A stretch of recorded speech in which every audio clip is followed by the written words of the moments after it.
My name is Kim Feinberg. I am filming Maya Abramovich on the 9th of September 1995 in Johannesburg, South Africa. This interview will be conducted in English. Okay.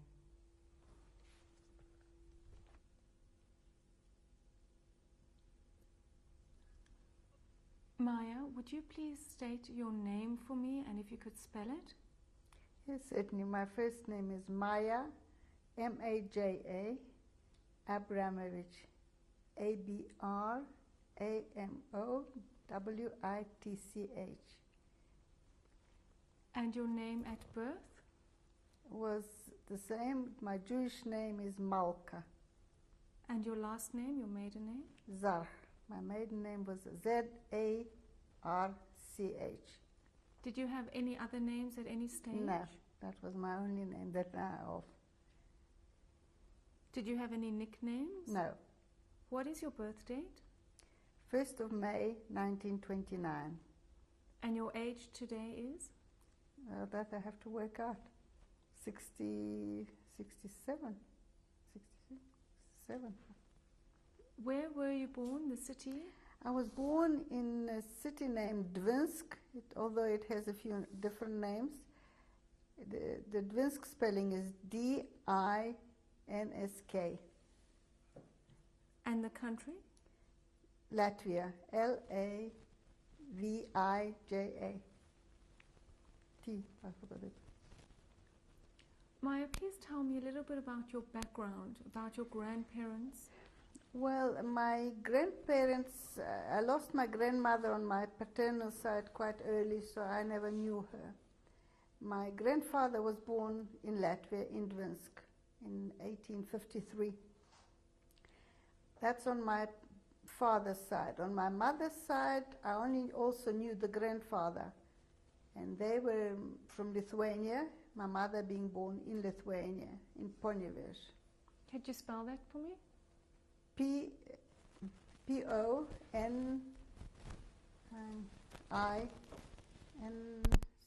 Ponievėž. I don't know how it's G-E, I suppose. The letters don't coincide, but Ponievėž, I think. What business were your grandparents in? Well, my grandfather from Lithuania he had a jewelry shop. So, and all the brothers that were not sent to be educated overseas all partook in that business. That was on the side of my mother in Ponievėž. On my father's side, my father was sent to Toulouse, to France, to be educated at university there. And when he finished, he came back. And when my grandfather died in 1936, he gave over the business of porcelain, crockery, and that sort of thing, which is one business was a wholesale and the other one was a retail in Dvinsk. And my father took over that business with his brother. And since I remember, and they were in that business until the beginning of the war. In other words, when Latvia was occupied by Russian forces. And my background, my father married my mother in 1926, and I was born in 1929, as I have mentioned, and grew up being sent to a Hebrew nursery school until I began a Hebrew school. In our town there were quite a few schools. There were Yiddish schools and a few Hebrew schools. And in 1938, it was a fairly religious school, and it was split up between boys and girls. And my cousin and I, who were about the same age, we were remained in this religious school until the beginning of the war.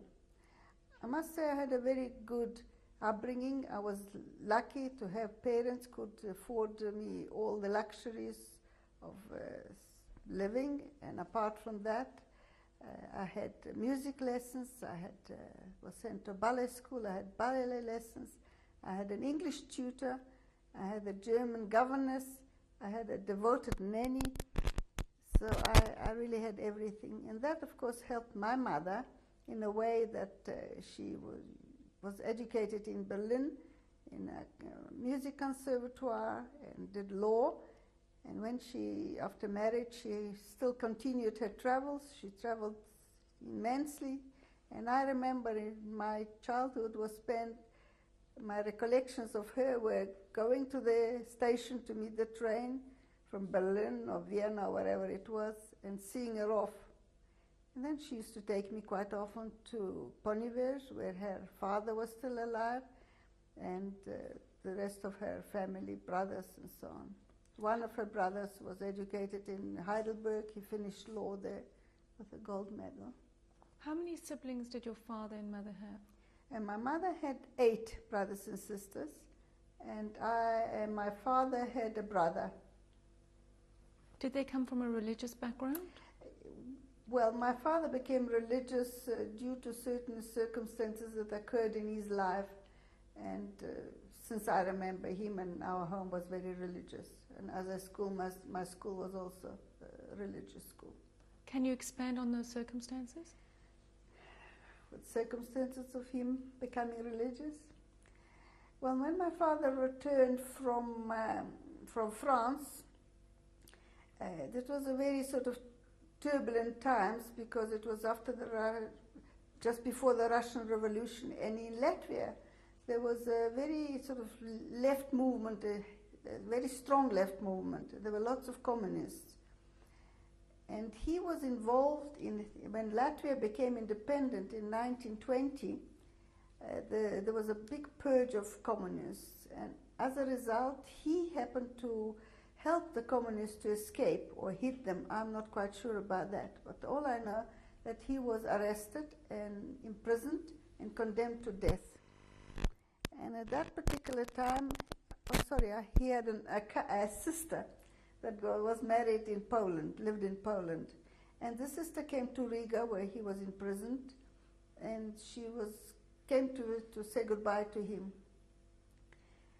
And during her being in Riga, she met a very high-powered officer, a Latvian. And this Latvian officer was a school friend of hers. And he asked her, "What are you doing here?" And she explained to him, "Here we've got a big tragedy in our family. My brother is imprisoned in Riga and is condemned to death. Do you think you can do something for him?" And she took off a diamond ring that she had on her and gave it to her. And the following day, my father was released. And since that day, he became very religious. He used to go to shul every day, every morning, and pray and so on. So he became very religious and continued to the beginning until he was killed. That was his mission. Tell me a little bit about your home. Well, we lived, in 1936, my parents built a home for us and for my uncle, his brother. And the house, it was a big building, shared in two. We lived in an upper floor, and they lived in a ground floor. My mother, having traveled and having a very sort of artistic background, being in Berlin during this Blauer Reuter period, art period, and being involved in that sort of milieu, she had a very modern taste and very influenced by this movement. And when we built their house, it was very, very modern. It was different to the houses of all my friends that I knew, and even different to the house or to the flat that my cousin lived downstairs. This was absolutely revolutionary by those standards at the time. It was extremely modern. It could have been well fitted by today's standards anyway. And I had my own bedroom, and I shared it with my nanny, with my devoted nanny. And that was, I had there a bed, and her bed, of course, and a writing desk. I did my homework. But it's long to describe the whole furniture and all, but it was modern. It was nothing that you would think of that was at the time. I had this devoted nanny whose name is Petronella Vilmanis, Petrunela, Vilmanis, Vilmanis. She was a devout Catholic. She was a Latgalian, and she was my mother and my nanny. She was absolutely wonderful, and I'll tell you further on what she did for us. She risked her life, but that I'll continue when it comes to this part of the story.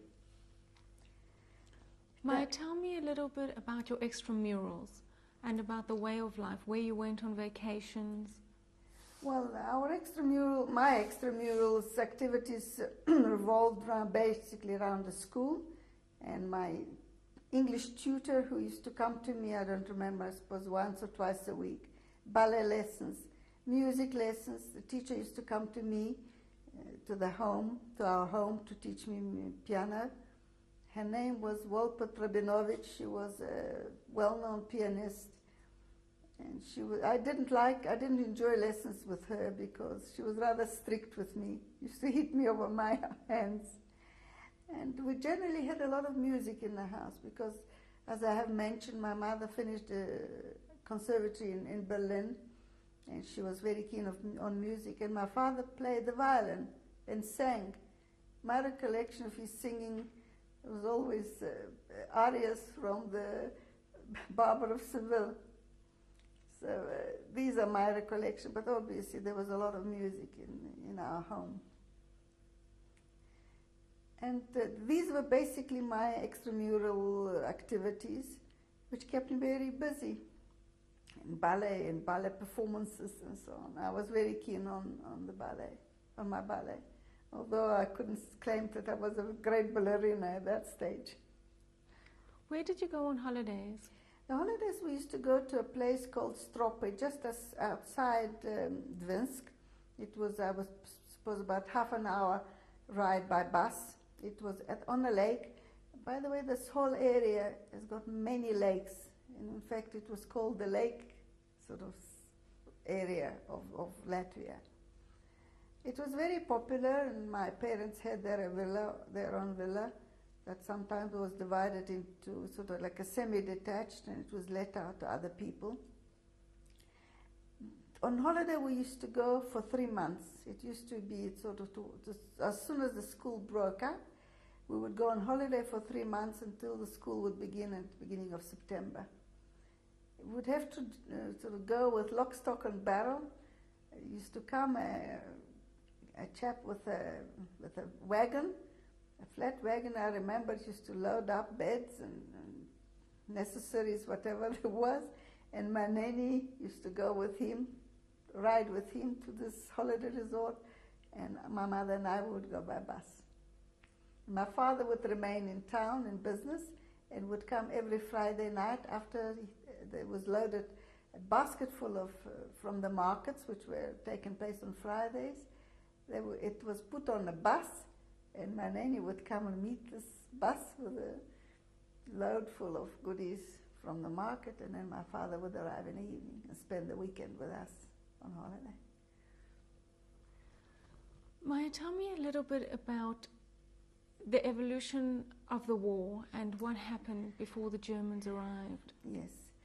Well, this sort of wonderful lifestyle that lives with me till today stopped abruptly. And I must describe a bit about this, because it was quite significant when people say things can't happen overnight. This did. And it happened in a way most unusual. Every year, the date of the independence of Latvia, there used to be a parade.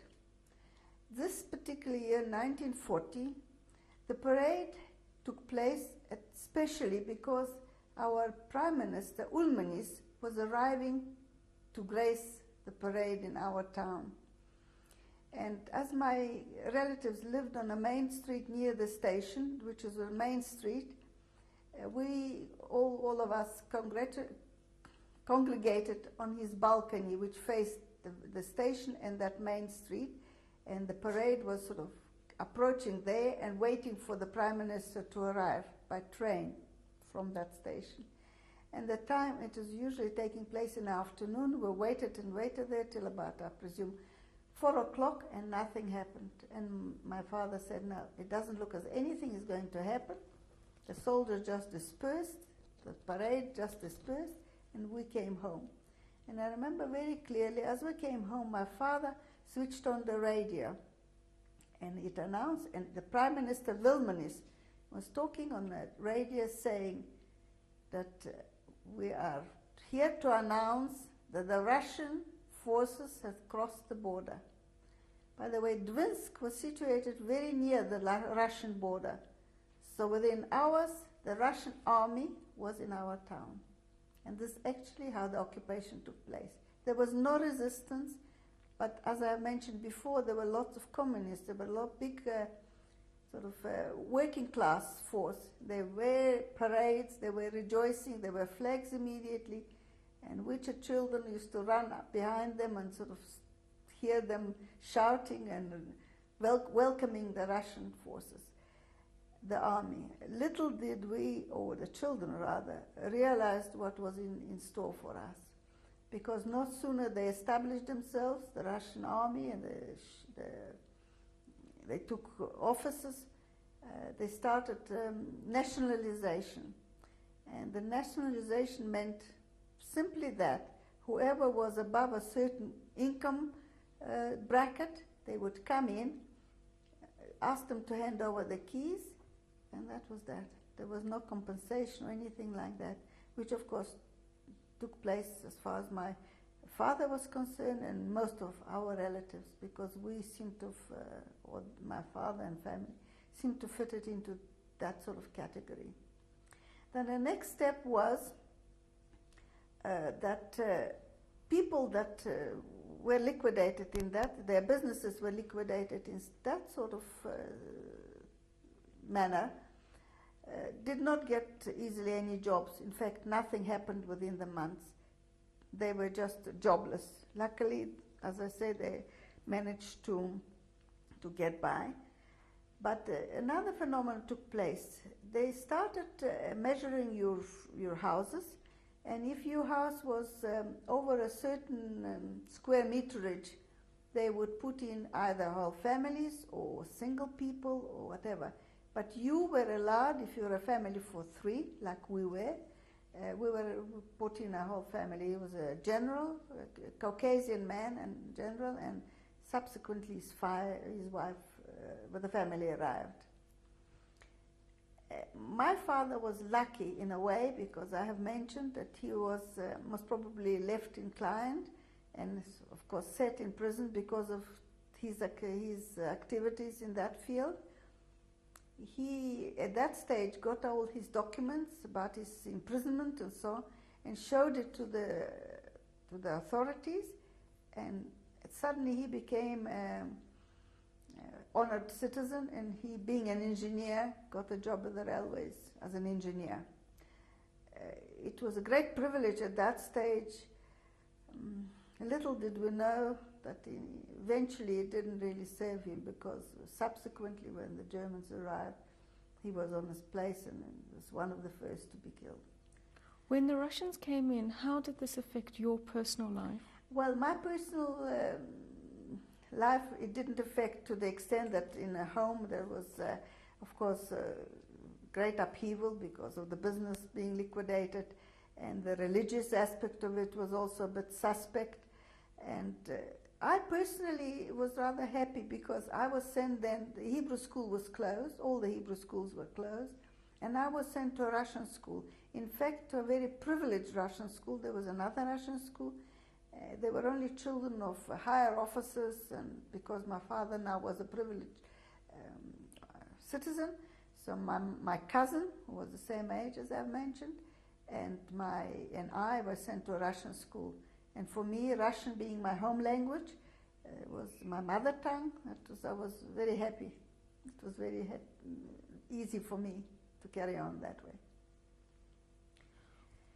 And all that went on till 22nd of June, till it was suddenly announced. I remember my mother coming from town and telling me, war has been declared. I remember I was playing outside our house, although we had a big garden. My cousin and friends and the children there in the street, we were playing outside. And I remember it very clearly, and she said, look, you must go home immediately, all of you, to your homes, and you come with me because we have got to prepare for war. War has been announced. I already had a feeling about war, knew something about it, because two things that affected me at the time. First of all, 1939, Germany already occupied Poland. And as I mentioned, our father's sister and my aunt and her family lived in Poland. And they were already put into ghettos at the time. And the ghettos, we didn't know exactly what was happening, but I remember my parents discussing it among themselves and saying at the time that they got a letter from my aunt, and she was writing that birds are being shot continuously. Everybody was trying to decipher this sort of meaning of that, what birds are being shot. But then another letter came, and it said that they are short of many things, necessities in life. And it also wasn't quite sure what it was. But I do remember that my parents made up a parcel, and it was winter time because my nanny and I took this big parcel on a sledge, and they took it to the post office. I, in fact, never remembered to ask them if they ever got that parcel, but I have my doubts. If they were in a ghetto, they certainly didn't. But anyway, that was the one activity. How old were you then? This was 1939. I was 10. And the next thing, in 1941, during the Russian occupation, that must have been just before the Russian occupation. That must have been just before 39, just before 40. I came into my father's shop, and there was a couple standing there, and they were crying bitterly, and they spoke in German. Both my parents spoke well German. And they were discussing and talking and telling that they've just run away from Germany, and they arrived there, and they did have relatives somewhere in Latvia, and would my father help them or arrange them where they could stay and so on. I can't remember subsequently what happened, but I remember this incident. So that was I was very distressed to hear all that sort of thing. So that also already made me conscious of Germany and war and what was happening. So twice I was made conscious of Germans and German occupation and so on. And of course this whole thing with the Germans, when 22nd of June, when it affected, my mother came home, and we filled all the baths and all the utensils with water. And before we knew it, the German planes were overhead, and the bombardment started. And we had a big cellar underneath our house, and of course we all went to the cellar, my aunt and her two children, and my mother and I, and my nanny, my dog. But my father would not go into the cellar. He remained in our flat all the time. And my mother and we all asked him to come up, and I think maybe this religion helped him at that point, at that stage. He said, listen, if God will want me to be killed, then it will be that. But I'm not coming down. What happened to the people that were staying with you? Those Russians, they ran away. They ran away when the German war was declared. They just left. And many people managed to escape at that stage. Civilians, because our town, I told you, was near the border, and there were trains and echelons going to all the time, being filled with people that want to escape, Russian soldiers, Russian civilians, and they were taken over the border. So the ones that managed to escape over the border before the bombardment started were lucky, But the ones that didn't, many trains, many people got killed being bombarded by these, being in the trains. So, as I've said, that the planes were overhead, and because our town was a very strategic place, the Germans tried to throw incendiary bombs to destroy the bridges, the railways.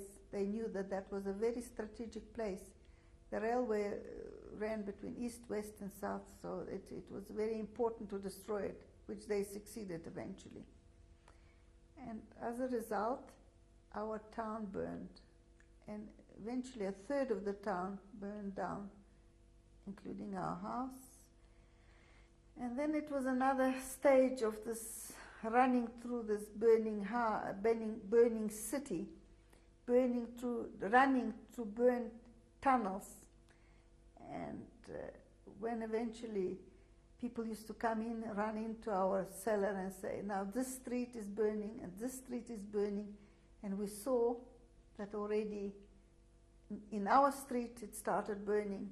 My mother brought me upstairs, and she put on me coats and dresses upon dresses, and we grabbed our little dog, and we all left.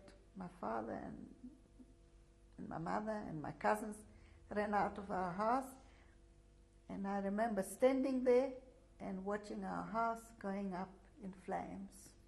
As a 10-year-old, what was your impression? I was by that stage already 12. And your impression? Well, anxiety, terror. Can you imagine? You see a fire everywhere around you. It was a frightening experience, seeing these things burning all over. You run to this stage, to this street, and they say, no, run back, it's burning there. And you run to the next one, and it's burning there. I remember running through a tunnel of fire, and the hospital was hit, and the hospital was burning. And those patients crawling on their fours along the street and begging of us to help them. And there's nothing we could do to these people. They were just burned. It remained with me to this day, that picture of them begging on their knees, on their fours, for us to help them. So that was an experience of what one didn't know what would happen. But we managed to go through that tunnel of fire, and our aim was to get to the river. Dvinsk was on a very big river, and we thought, well, if we get to the river, at least we won't be burned. But to get to the river, we had to get into a few houses and rest a bit, and the next thing we were, run, it's burning. It was a terrible experience. It was, well, a third of the city burned. We eventually did manage to get to the river and got into somebody's stairway, and we sat there, and I remember it must have been Latvians, because we asked them for water and they wouldn't give it to us. You know, things like this remain with one.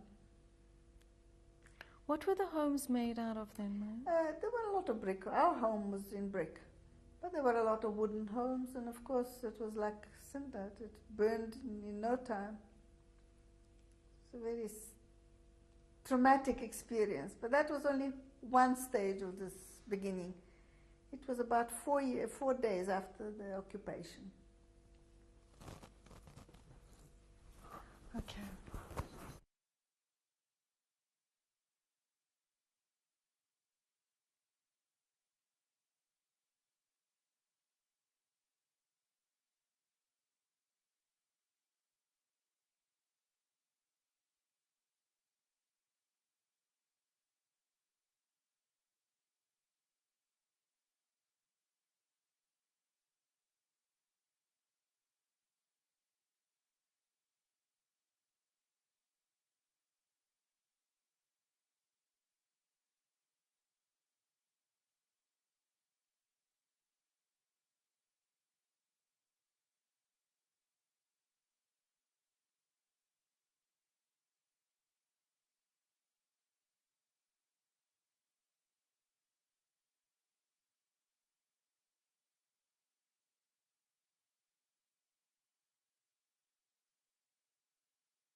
Abramovich on the 9th of September 1995 in Johannesburg, South Africa. This is tape number 2. Maya, did your parents belong to any organizations? Not really. I think I'm not quite sure what my father's activities were, but nothing that I was aware of. I know that my mother was a great supporter of art in our town. All my clothes was made by art. I remember going there and all my dresses were made there. And I presume hers perhaps too. Although I remember there was a dressmaker in town by the name of Sonia that my mother's dresses were made. But most of her clothes were, I suppose, she had it done when she went to Vienna or Berlin or whatever. And but I know that my cousin that lived with us in the same building, he was a Beitari. He belonged to Beitar. That I remember. But not me, neither my cousin. We didn't belong to any organization. Let's take it on now. Where did you run to and what happened? What was your first impressions when the Germans arrived? Well, when the fire subsided, there was still, that following day was still quite a bit of shooting. But when the shooting subsided and we already knew that the Germans were in town, the soldiers were in town, people started coming out from their hiding places, from their cellars, I presume, and so on. And we went back to see where we could go. And I remember we were in two places. Once we were in somebody's apartment. I didn't know whose apartment it was. The people were not there. So it means the people ran away. That was once. We slept on the floor in that. And then we were in another apartment. It was a place, it wasn't the same flat of friends of ours who were sent out to Russia. I must tell you, if you permit me, I must go back because it's interesting for people to know what actually transpired.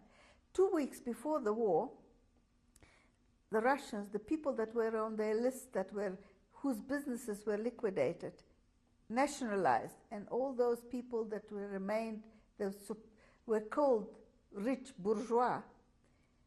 The Russians, in a period of 1 week or 10 days, they would come in, the NKVD, the KGB people would come in to their flats and they would give them 20 minutes to pack, and they would take whatever they could take in 20 minutes, were taken to the station and taken by train to Russia, to Siberia.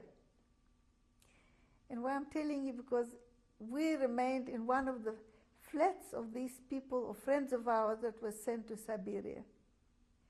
It was a husband and wife and their daughter, a little girl of 10 at the time.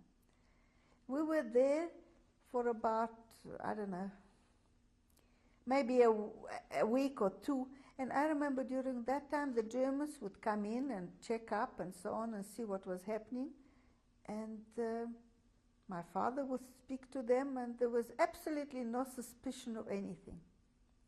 And yet, within those 10 days, suddenly came an order that all the males from our town between the ages of 16 and 60 have to report on the marketplace to clear up the town. And the town was in ruins, so nobody suspected anything at all. And of course my father, my cousin, my uncle, all the men that I knew went to this marketplace, and they were rounded up, and all of them taken to prison, to our prison. I don't know how many thousand there were, but certainly a couple of thousand. And the first 3 or 4 days, they were all taken in commandos, different sections to clear up the town. And women and my mother, my aunt, used to go there and see where they are. But none of them were ever allowed to go home. And they were taken to prison. But during that time, they were already shooting people, the men in that prison. I remember my mother twice went to the gate of the prison to see if she could find my father. Once she came, and my father was in a terrible state. He was obviously beaten up. His face was swollen, and he said to her, you know, the whole night there was shooting, and I don't know, my brother, my uncle Isaac was already shot, and he said to her, you know, I don't think you'll ever see me again. And of course, when she came the following day, and there were other women there, and she inquired where it was quiet in prison, and they were told her, well, you know, go there. There's across the road from the prison there was a park. It was called the Railway Park, and somebody indicated to her to go on to that park. And when she was approaching it, she saw there were wagons with clothing being taken away from her, and she realized that that was the end of my father and all the men. And I remember her coming back to the flat, and my aunt, and I just remember we were all lying and crying. Tell me, Maya, describe your father for me. What kind of person was he? Well, my father was a very gentle soul. He was very highly educated. It was obviously, as I mentioned, like music and art and so on. Whenever he used to go away, he used to bring me books, always books. And I remember one particular book was a sort of a table book, a very big one, to me anyway at the time, and beautifully, beautifully illustrated. And I remember going through this book with my father and talking about the pictures, the poems that were there. Generally, I was always read to by my mother. I knew all the Russian classics, all the Russian fairy tales, which I still remember to this day. When I meet with my old friends, we can recite them to this day. So when the men were taken away, straight away, that must have taken, I don't know, maybe a week or so, they started rounding up the people in town, the Jews in town. And most of the Latvians knew who the Jews were. And they were very much of help to the Germans. And of course, they immediately took up the action of rounding up the Jews. And what they did, while we were still in a flat, my mother, in somebody else's flat again, my mother, my mother and I, and my cousin and her mother, they were going from flat to flat, and they rounded off the people. And strangely enough, I can't explain, even nor can my mother, because when they came to our flat, my mother grabbed me, literally grabbed me by the hand, it pulled me out while they were looking at the flat. And they took my cousin and my aunt, and they took many people at that stage, and friends of ours, and they put all these people in a synagogue in our town. Now, whoever had the presence of mind very few managed to run away from that synagogue, because there was a guard outside that synagogue. But all these people that were in that synagogue, a couple of hundred, they were all killed before the ghetto was started. So that's how they eliminated part of the people at that stage. And within another week or so, they organized a ghetto.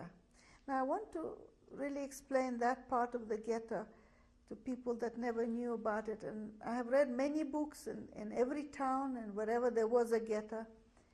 It is usually the old part of town was partitioned off, and that's where they put the Jews. Now, in our town, as I've mentioned, a third of the town burned, so there was no place for placing the Jews into an old part of town. So what they did, and this town, Dvinsk, being a very old town, and the town being originated in 1278 or something like that, they had many fortresses, many military buildings. And just across the river, there was a very big cavalry establishment. In other words, a very old building, very long building, perhaps even a quarter of a mile long, surrounded by embankment. It was a fortress type of building with walls a meter wide, and part of it also was burned because a bomb hit it. But that they decided that would be a very appropriate place for rounding off the Jews. And within August was the time that they collected all the Jews from our town and from all the surrounding little places, and they brought all the Jews to this ghetto, so to speak, ghetto. Well, there certainly was no place for all the 30, they say 30,000 Jews were brought to this so-called ghetto. Nobody knows exactly, but it was approximately that. Majority of them had to sleep in a yard of this long building. Whoever could get on the roof managed, but the rest were all in the yard. And this being August, and it was still very hot, so it was okay. But they realized that facilities did not exist for all these people, and they had to eliminate and kill them as soon as possible. And they succeeded in that. I remember the first lot of people was an order came out and said, look, there's another camp being provided for the people that can't be accommodated, for children and women, and they'll be very happy there. And I must tell you that people went voluntarily. They didn't have to force anybody. They all went willingly. In fact, they were fighting who could go and who couldn't go, because I presume they put a limited amount, or whether transport was limited. I don't remember that. But I remember everybody wanted to go. And within a day or so, rumors came coming back that these people were shot. And nobody believed. They said, it is impossible. It's rumors, it's propaganda, it's this, it's that. It cannot happen. Maya, I'm going to take you back a little bit. When you were taken in with your mother, what do you remember, and where were you sleeping? Well, I just remember that when we came, we walked. It was within walking, well, it must have been perhaps 5-6 kilometers from town to this ghetto. And we came in, we had some friends already there, and they accommodated us in one of the rooms there. Eventually, these rooms were chock-a-block, a corner, you were given a corner, all on the floor at that stage. And we were just lying there. I think must have had a blanket with, I don't know what we had. We certainly didn't have much because we walked, so we couldn't have had much. So we had a corner, sleeping in a corner there. But the next, this taking of people was continuously, because second time when they came to ask for people, of course people didn't go, so they had to force them. So what they did, they would chase out everybody into this yard, long yard, and they would just say, listen, they would see who are the old, who are the sages. There were lots of rabbonim and so on. They just took them and killed them again. And of course, subsequent times, it was always forceful. They would chase everybody out. All I can tell you, apart from what was happening during those times in the ghetto, which I'll perhaps come back, but to cut it short, within 9 months, by 1st of May, 1942, 400 people survived out of these 30,000. What was a basic general day? What did you do in the ghetto? Well, I'll tell you. While it was still, I want to tell you what was happening in the ghetto during that time. Eventually, when all the people from the yard that were not accommodated under the roof, they were already. It was a military installation, so you can imagine. So what the building, in actual fact, there were different parts of the building. The part of the building where we were was a very long corridor, and off that corridor came off, I don't know, you don't call it rooms, there's a word for it. I don't know what to call it in English. Rooms came off it with bunks, single bunks, and I presume to every one of these rooms must have been maybe 50 people. during that time, people that had professions like tailors and dentists and doctors, they were accommodated in town. They were the tailors and the shoemakers and so on. They were working for the German army. And every now and then, if their relatives were in the ghetto, they were allowed to come on a Sunday to see them, to the ghetto. My mother was working in town. She worked in town in a cafe, washing dishes in a kitchen.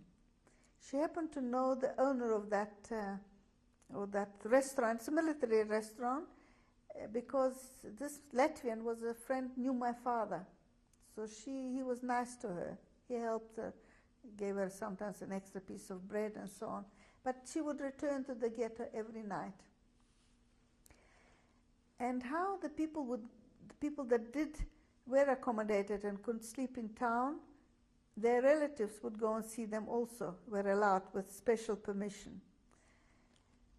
I must tell you that it wasn't a very happy time, because every time my mother went out to work, she didn't know it, but she was going to find me, because children were the first ones to go.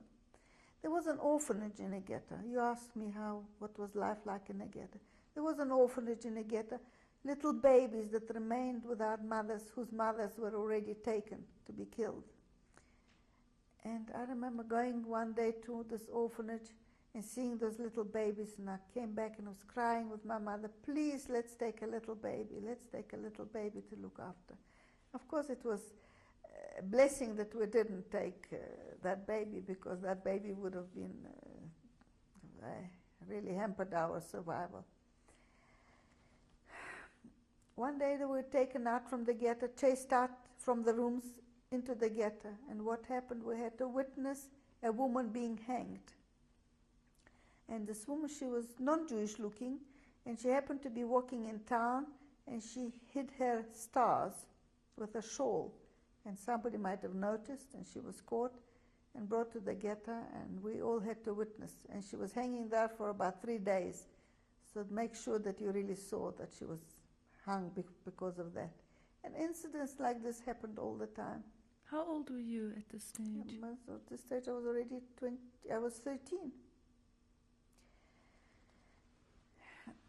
Anyway, every day one was really scared that it's going to be your last day in the ghetto. And in December 1942, that the ghetto, no, it was 41, December 40, was it 42? The ghetto was quarantined. It was quarantined in a ghetto. I must tell you what we had in the ghetto in winter time. They used to bring loads full of sauerkraut, and they used to boil the sauerkraut, and each room, each inmate or whatever, the 50 or so, we used to go to the kitchen and get sauerkraut soup. So we used to fish out the thick of this, eat that sauerkraut, divide it among ourselves. With the water of the sauerkraut, because there was really no water, we used to wash ourselves, wash our rags, wash our hair in that sauerkraut water. And the sauerkraut was put into these drums to be boiled with shovels off the ground. So you used to find bits of grass, stone, branches of wood in that sauerkraut soup. Anyway, that year, as I said, in December, there was announced a quarantine. And the quarantine was such that the people that were going out to work daily remained in town, and the people that were in ghetto could not get out of the ghetto. And I was one of those. My mother became stuck in town, and I was in a ghetto. And I think it was every second Sunday, the people from town were allowed to come to the gates of this ghetto and see the relatives who would be called out, and we would come to the gates and meet, and they would bring a little parcel, whatever they could collect, they scraped together during these 2 weeks and bring to their relatives. And one Sunday my mother did not come. And I had a feeling that something has happened to my mother. And everybody would tell me, why? What must you think something happened to you? I said, something has happened to my mother. And they tried to persuade me and keep me, I was all alone, only people that I knew. They were all trying to look after me. And what saved me then, that my mother's ration remained with me. And the ration was a tablespoon of sugar every second day, a slice of bread, and I think a tablespoon of jam that we used to receive.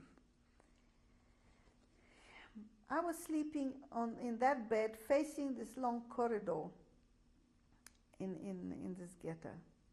And one night, a woman was called out, during the night, in the middle of the night, a woman was called out from our room, and everybody was envied and thinking, oh, she was called out to go to work in town. And we were all very envious. And nobody heard of her for the next couple of days. And the following Sunday, she didn't come to see her daughter, who remained in the ghetto. And my mother again didn't come. But one night, I'm sleeping, and the light in the corridor was always on. And I see the door opens, and a apparition, all dressed in black, approaches me, and coming closer and closer, and she stood in front of me. And I looked at this person. There were no eyes. There were slits for eyes, a swollen face with a duck around it. And she says, Maya, it's me, it's your mother. And I just couldn't believe I thought I was dreaming. I had nightmares. And of course, everybody woke up. And what happened was that my mother, as I've told you, worked in this restaurant, washing dishes in the kitchen of this restaurant. And there was a non-Jewish woman who was friends with this woman that was called out. And this non-Jewish woman gave my mother a parcel, as she usually used to give her, and she put a letter into that parcel, saying that don't worry, the front is turning and the Germans will be soon destroyed and you will be liberated. And that day, they checked that parcel, and they arrested this woman. They called out this woman at night. They killed her, and they arrested my mother and put her in a cellar. And she sat in a cellar for a whole week in a dungeon with rats the size of cats. They hit her. They tortured her. They used to put a telephone book on her head, and with a hammer used to hammer her. And she kept on saying to them, if you want to kill me, you must kill me. But my only sin was that I wanted to bring a piece of bread to my child. And it was really terrible. She used to tell me that there was one officer used to tell her to kiss his feet, and as she would bend down, he used to kick her, and things like this. Anyway, she survived that, and when they took her out at night to bring her to the ghetto, she was sure that she was going to be shot in the field. But she survived that. Just a miracle. And of course, she found me in a terrible condition because I was full of eczema. I was full of sores. I was terrible. And she came and she scratched me during the nights and washed me and cleaned me, whatever she could. There was no hot water, but the water we did get outside the gate of this ghetto was a little indentation, sort of a lower part, just in front of that ghetto, and that was a little cemetery of the soldiers that must have been buried there for many years. And during the winter, it was covered in snow, so that was okay. But when the spring came, the snow melted, and this whole indentation was covered with mud. And this is the water that we used to get permission to go outside, get that water, and use it, and cook it with it, and boil it with it, and wash with it, and mud. Nothing happened. Nobody died from that. Did you have friends in the ghetto? Yes, plenty. My school friends, lots of people, because majority were from our town. So I knew a lot of people. And they all looked after me when my mother was away for 3 months at the time the ghetto was closed.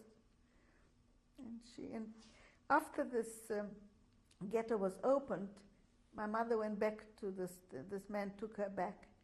But then, I must tell you, my nanny comes back into this picture.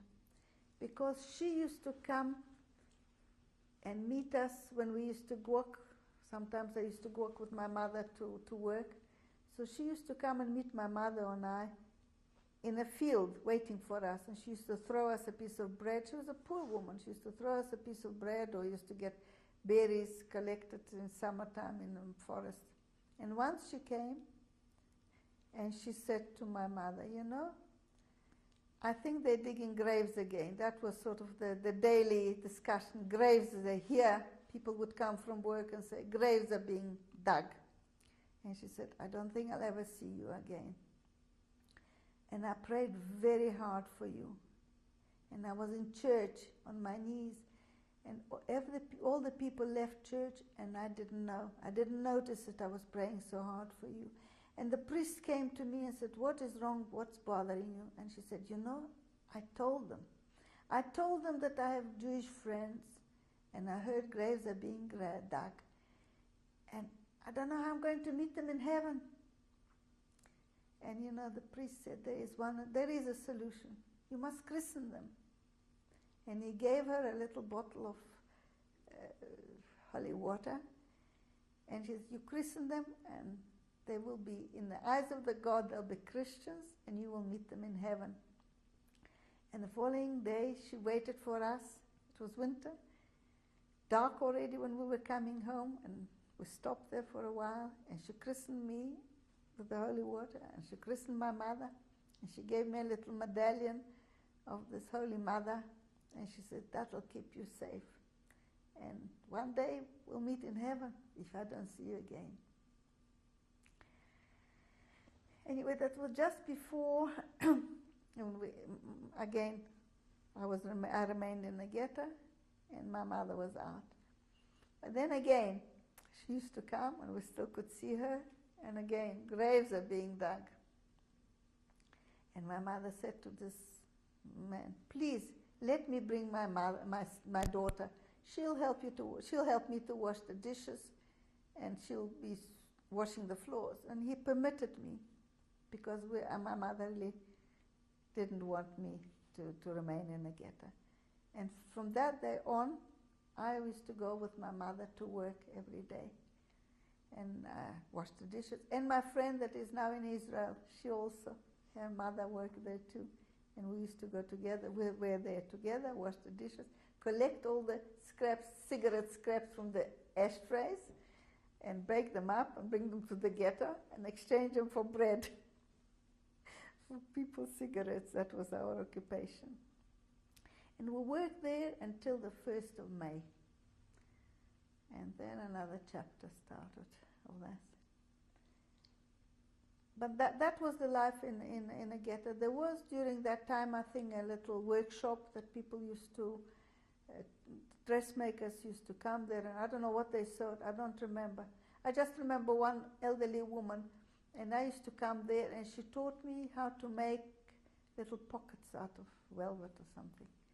And I used to come there, I used to enjoy going to this workshop. This woman had a villa across the road from us, and her children used to come from Czechoslovakia to visit her in summertime, to live in that villa there. So I remember that very clearly, that grey-haired little lady that used to look after me, because she knew me during the day in the ghetto. Were you scared of the guards in the ghetto? You know, there were no foreign guards in the ghetto. There were kapos, Jewish police. And they didn't interfere, of course, during the actions, like we used to call, you know, where they used to take all the people out and sort them out, you to the left and you to the right. They were involved. But then the German police and the SS used to come in, and Latvian soldiers, ISARs they used to call, they used to come and help. But I think it was even a Latvian, I'm not sure it was a German, outside the ghetto, and when you used to go out of the ghetto, you had to give your name, and they would count you if you were command of 3 or 5 or 10, and when you came back, you had to report again. Outside the ghetto, there was a little sentry, and that they received you and sent you out to work. How are you feeling? You're wonderful.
This is Kim Feinberg.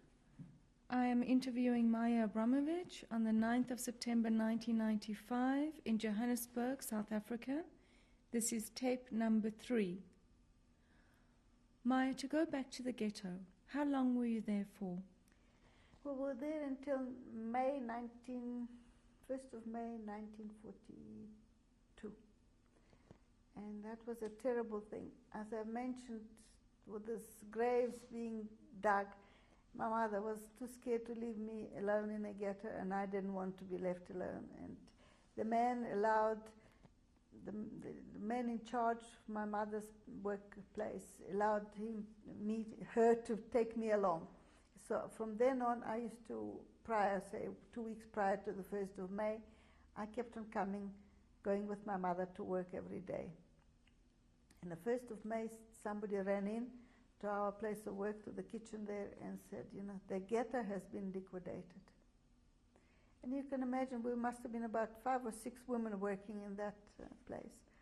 And some had children there, some had parents there in a ghetto, and you can imagine the state they were in, knowing that the ghetto is liquidated. And some wanted to run to the ghetto there and then, but he wouldn't allow us to go. But when evening came, we were literally on our knees begging him to let us sleep there in that kitchen, to remain there in a kitchen. Because we thought once we go to the ghetto, we'll be killed as well. And he said, I'm terribly sorry, but you have to go to the ghetto. Well, there was nothing we could do. And this threat of death was hanging over our heads for long enough, so we thought, well, if all these people died, we might as well go again there too. And we arrived to the gate of the ghetto, and the sentry were all drunk. They were shouting, they were singing, they were rude, and they just shooed that into the ghetto without even counting us or taking our names and so on. And when we came to the ghetto, it was a horrible sight. There were puddles of blood, and you could see that the people there put up a fight because there were broken bottles, there were chairs, broken chairs, there were children thrown in over against the wall, babies torn in half. It was really the most horrific sight. In fact, it was shown, nobody would even believe it. Anyway, we came into the ghetto and we went to our room. We all huddled together. People were in different places, but we all got together, and we just were waiting for somebody to come and take us out and kill us all. You can imagine the night. However, during that evening, my friend and I, we had to go to the toilets, and the toilets were just a fairly large room with bench-like seats, and must be 10 holes cut out in it. And when we came in there, we suddenly heard voices and said, calling us, save us, whatever they were calling, I don't remember now. And we looked through the holes into this excrement, and there were 3 young men in it. They were there, they hid themselves there the whole day. This action took place in the morning, and they were there standing to the neck in this excrement. And of course, we tried to get people to pull them out, which they did. And some of them survived eventually, but one of them came to South Africa. He was telling us the story, repeating the story to us now. He's in America, I think. Anyway, they didn't kill us. And the following day, there must have been perhaps 300 people that returned to the ghetto. They took us to the citadel. And the citadel was a military little town, not very far from this ghetto. It consisted of perhaps maybe 2 square miles with streets and buildings, and you walked through a gate into this citadel, and there you lived in buildings, and the army was there, and we remained living there for the next 9 months. And what the function of these people that survived was this: The people that worked in town carried on going to town to work. The people that were in the citadel, the majority worked receiving clothing from trains that used to arrive from the front. And we had to sort it out. We had to unload those trains, put them into disinfectant barracks, put in poison disinfection in the evening, close the doors and windows, and come in the morning, open it up, sort it out. Jerseys one place, coats one place. The military coats were all taken into a factory in that citadel where women were working. And eventually, my friend and I, we were working there as well, sewing, patching all these military uniforms. Some of the people were working in the citadel, sorting the clothes further on, boots in one place and so on. I must tell you that I was lucky in a way, because when winter came, I was working in a workshop in a sewing establishment where there were shoemakers as well. But my friend and I used to be able to sew dolls' clothes.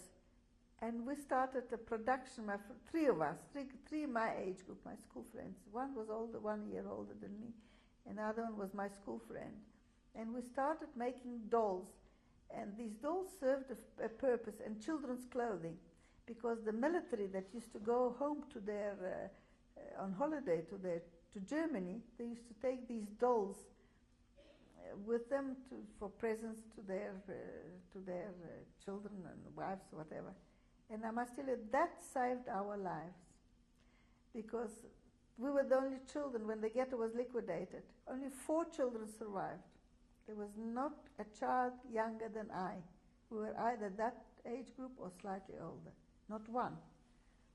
So we were really a very sort of a dangerous species, because nobody wanted children. It wasn't a labor force.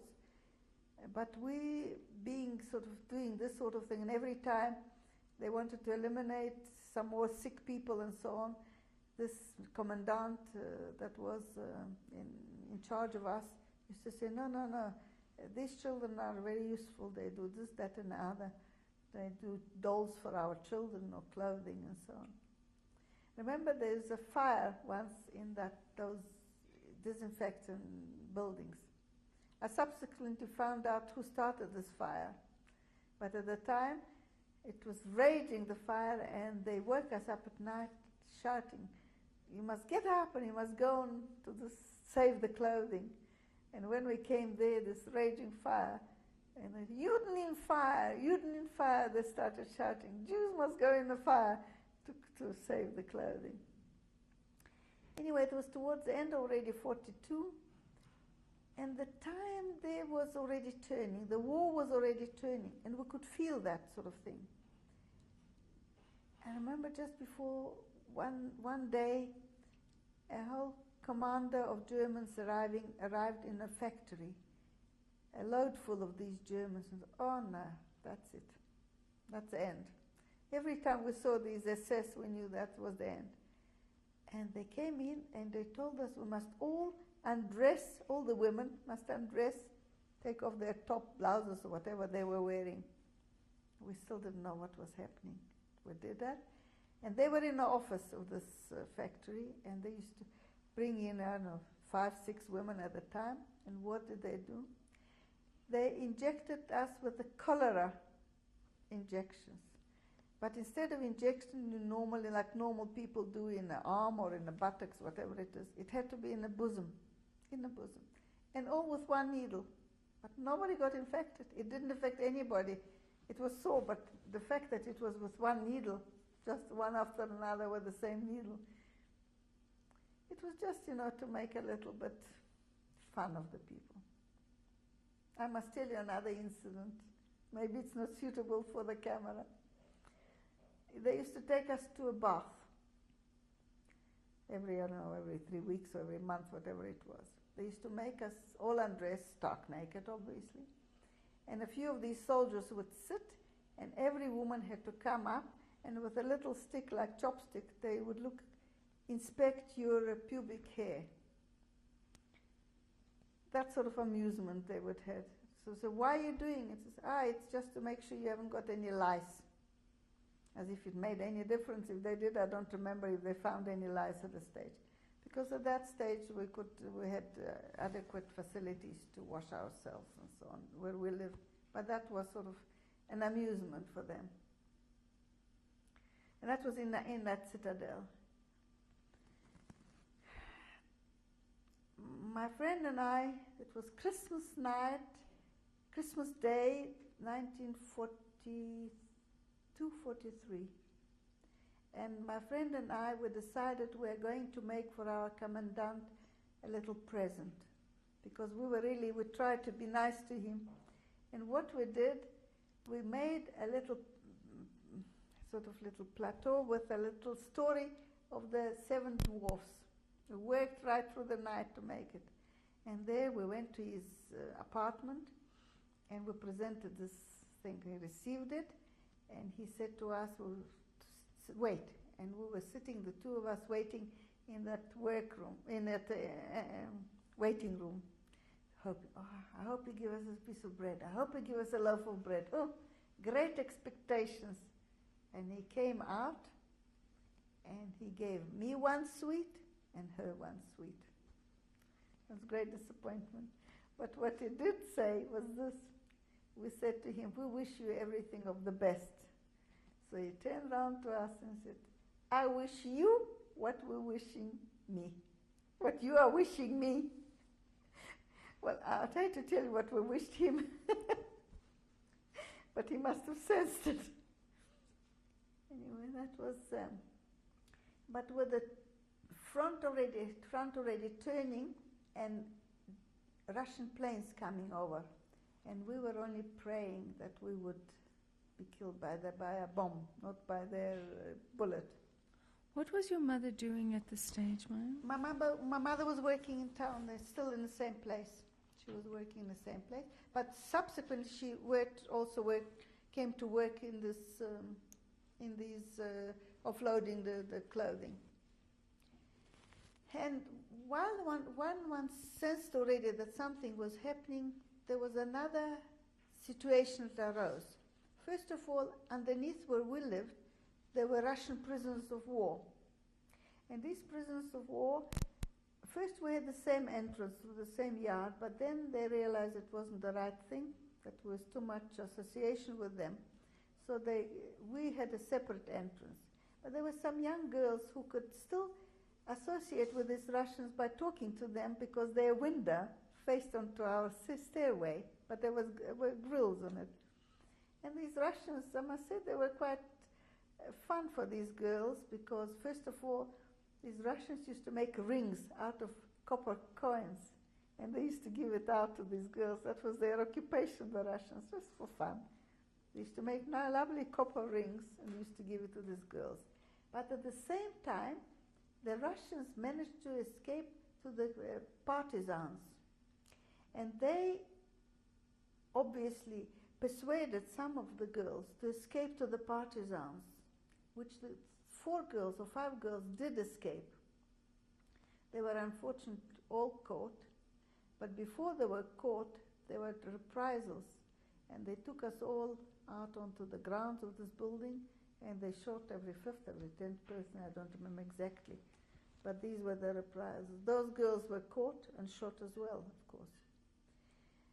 But another thing happened, that people started thinking of providing a hiding place for themselves in case they would come and shoot us, because already we felt that the Russians were approaching or going to be approaching.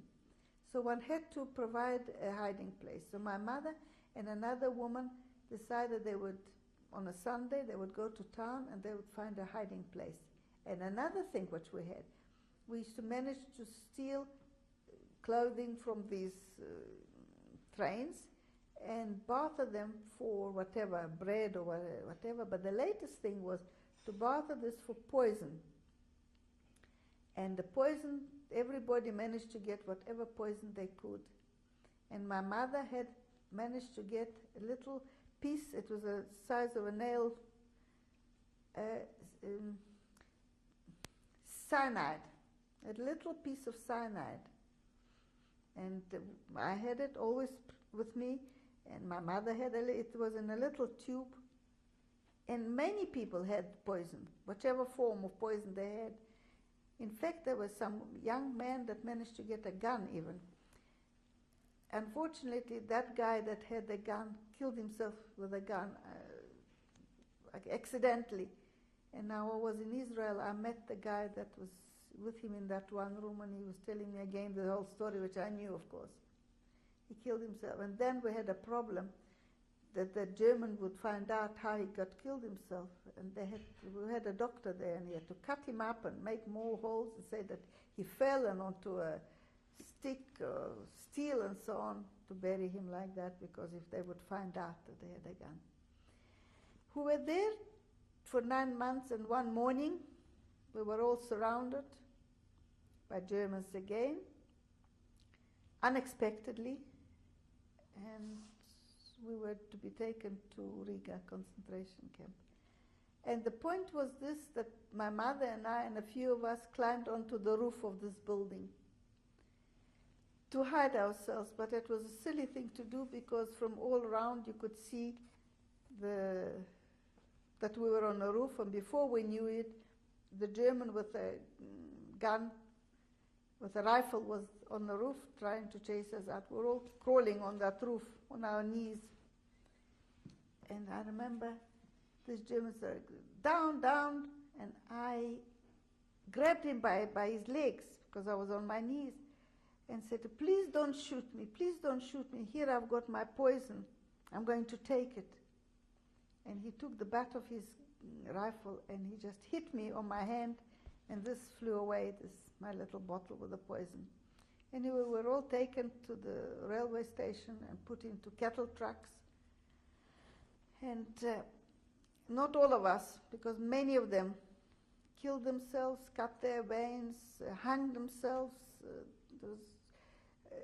Husbands shot their wives, and it was a big massacre. Anyway, the ones that did survive, we all were taken to the cattle trucks and shipped off to Riga. That journey took about 4 days, no water, no food, nothing.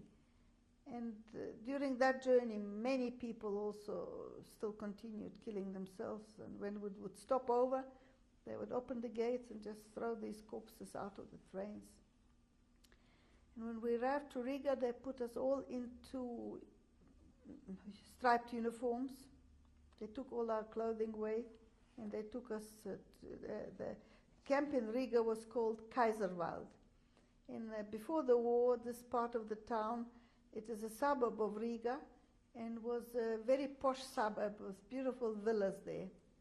But of course, since the German occupation, it was mainly occupied, these villas were occupied by German soldiers, and on the railway, near the railway line, was this Kaiserwald. It was actually a labor camp more than anything else, because there was no crematorium or anything like that. Can you spell it for me, please? Yes, Kaiserwald,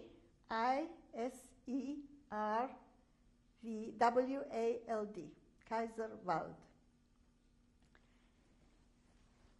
Now, we were all sent to work there in this camp. This camp was separated in two, a women's camp and a men's camp. In charge of this the whole of the camp, were a few people that I remember. They were mainly prisoners, German prisoners condemned to death. One of them was called X. He was a murderer that was sentenced to life imprisonment. He was in charge of us.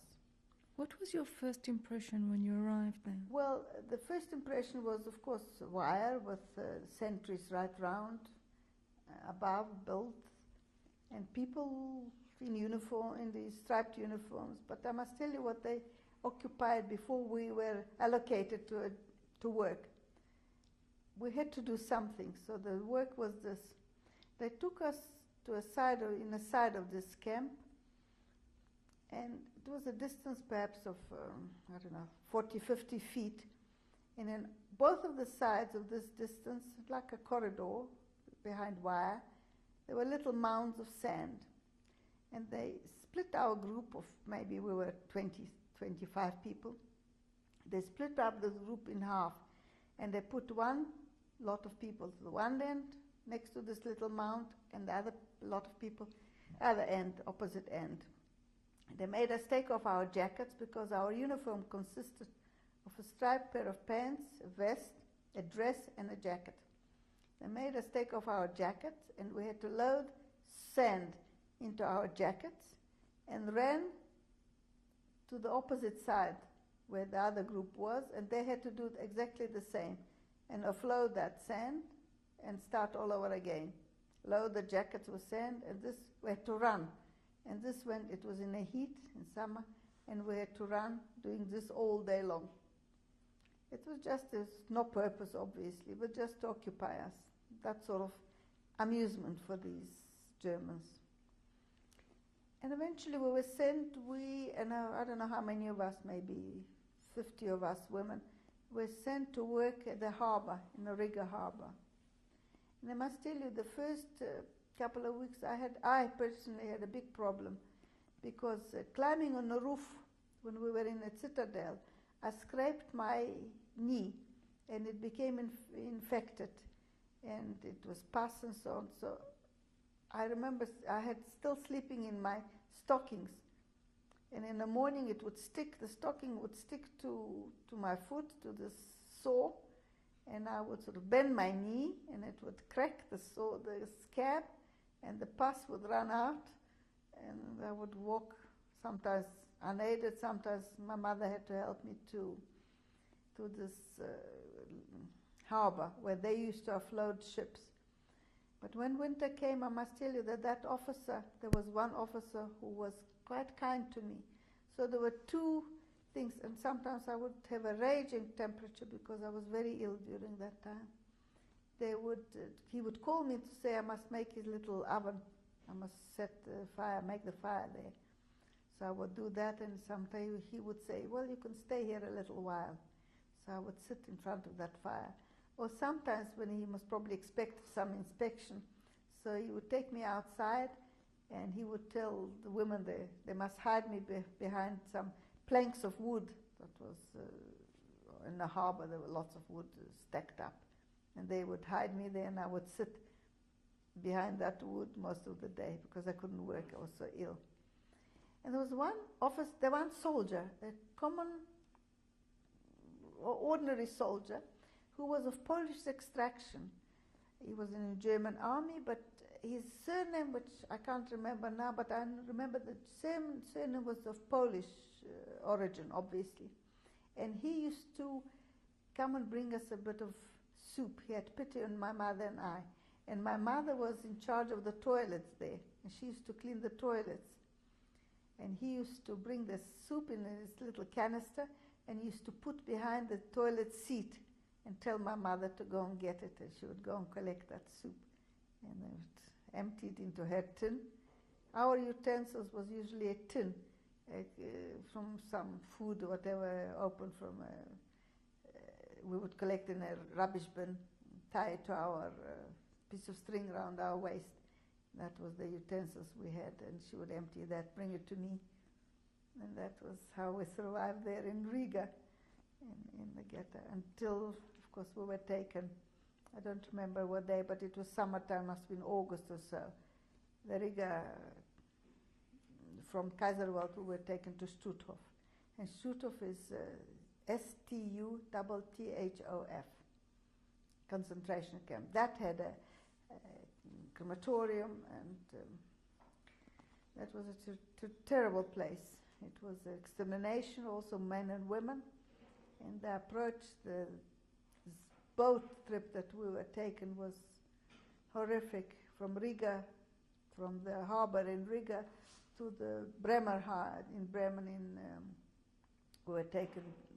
Must have also been a 4 or 5 days trip, and a boat that would take us probably perhaps 500 people was 2,000 people. No water, no food, and we were those means brought to the Stutthof concentration camp. That was really terrible. What was your impression of Stutthof when you arrived, Maya? Was it the same as Kaiserville? No, it was quite different because, first of all, there were enormous mounds of water, enormous mounds of shoes and glasses and all sorts of things just thrown in, mountains full of these things that we saw. And you can imagine what impression that made on us. And we were chased out into these rooms, and we had to sleep 3 to a bunk, to an ordinary 2'6" size bunk. 3 people, 2 one side and a third or in opposite side between those.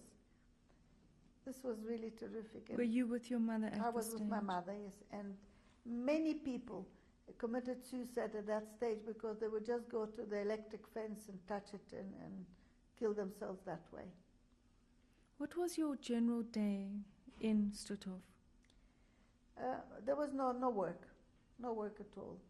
We would just wait all day for this little bit of broth that they would give it to you, and you would have to queue up for hours to maybe, well, perhaps I'm exaggerating, perhaps half an hour to wait for this little bit of soup that you would queue.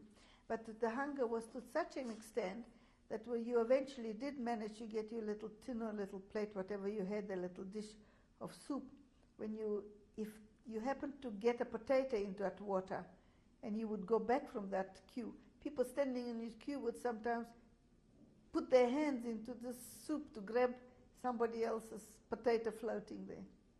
The hunger was terrible there. It was really terrible. Were you working up at a specific time? Yes.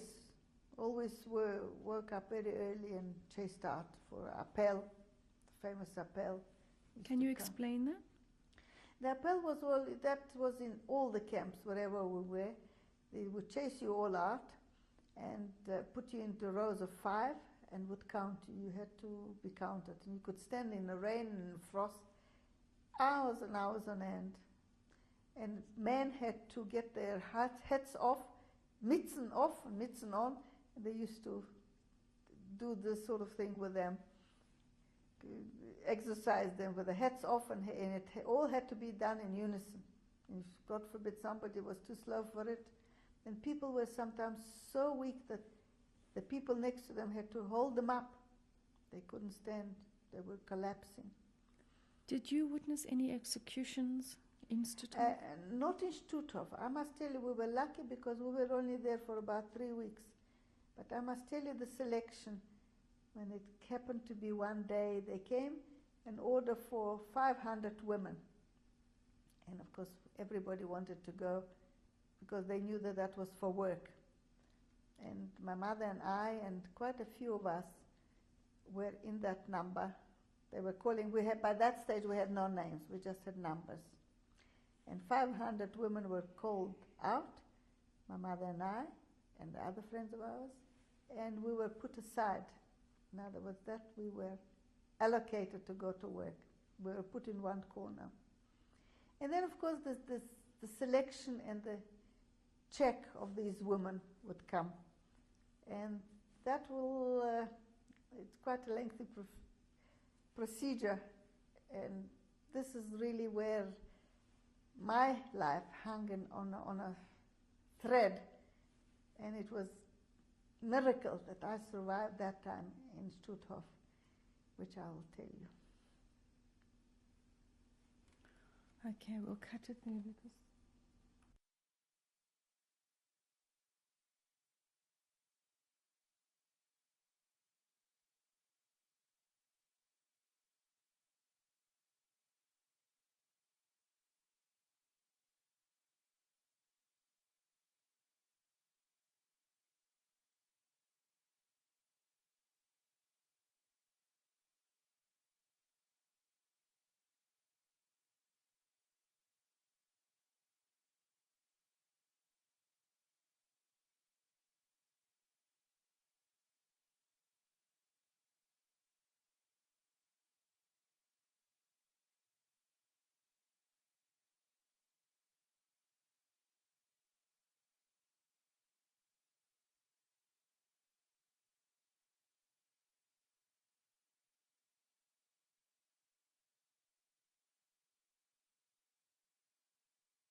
This is Kim Feinberg in Johannesburg, South Africa.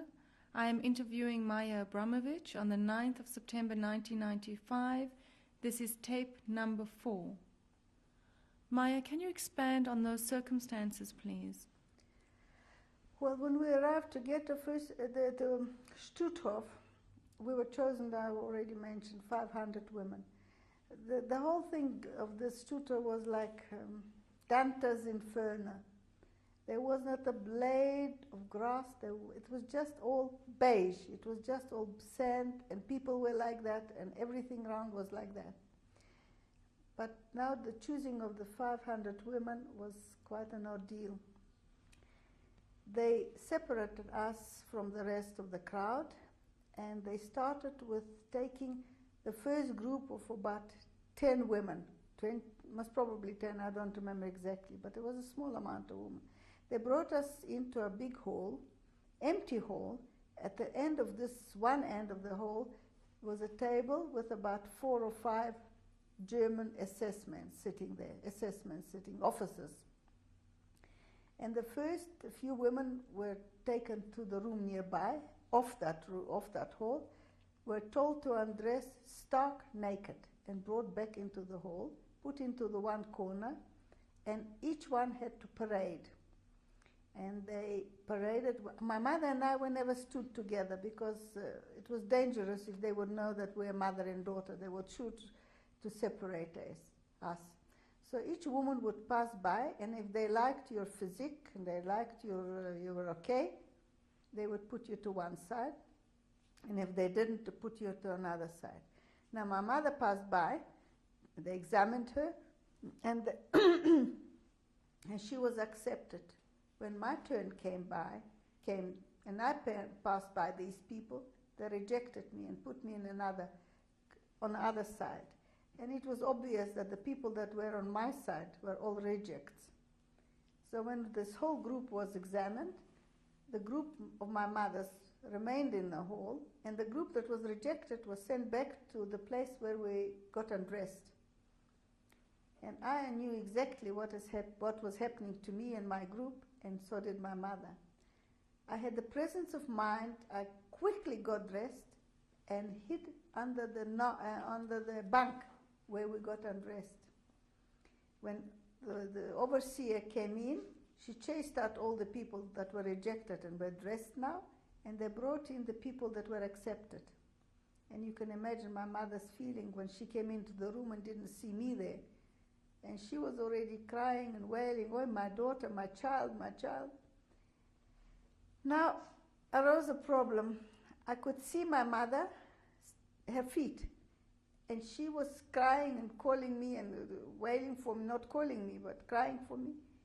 And I tried to attract her attention because I tried to get out of there, but I couldn't.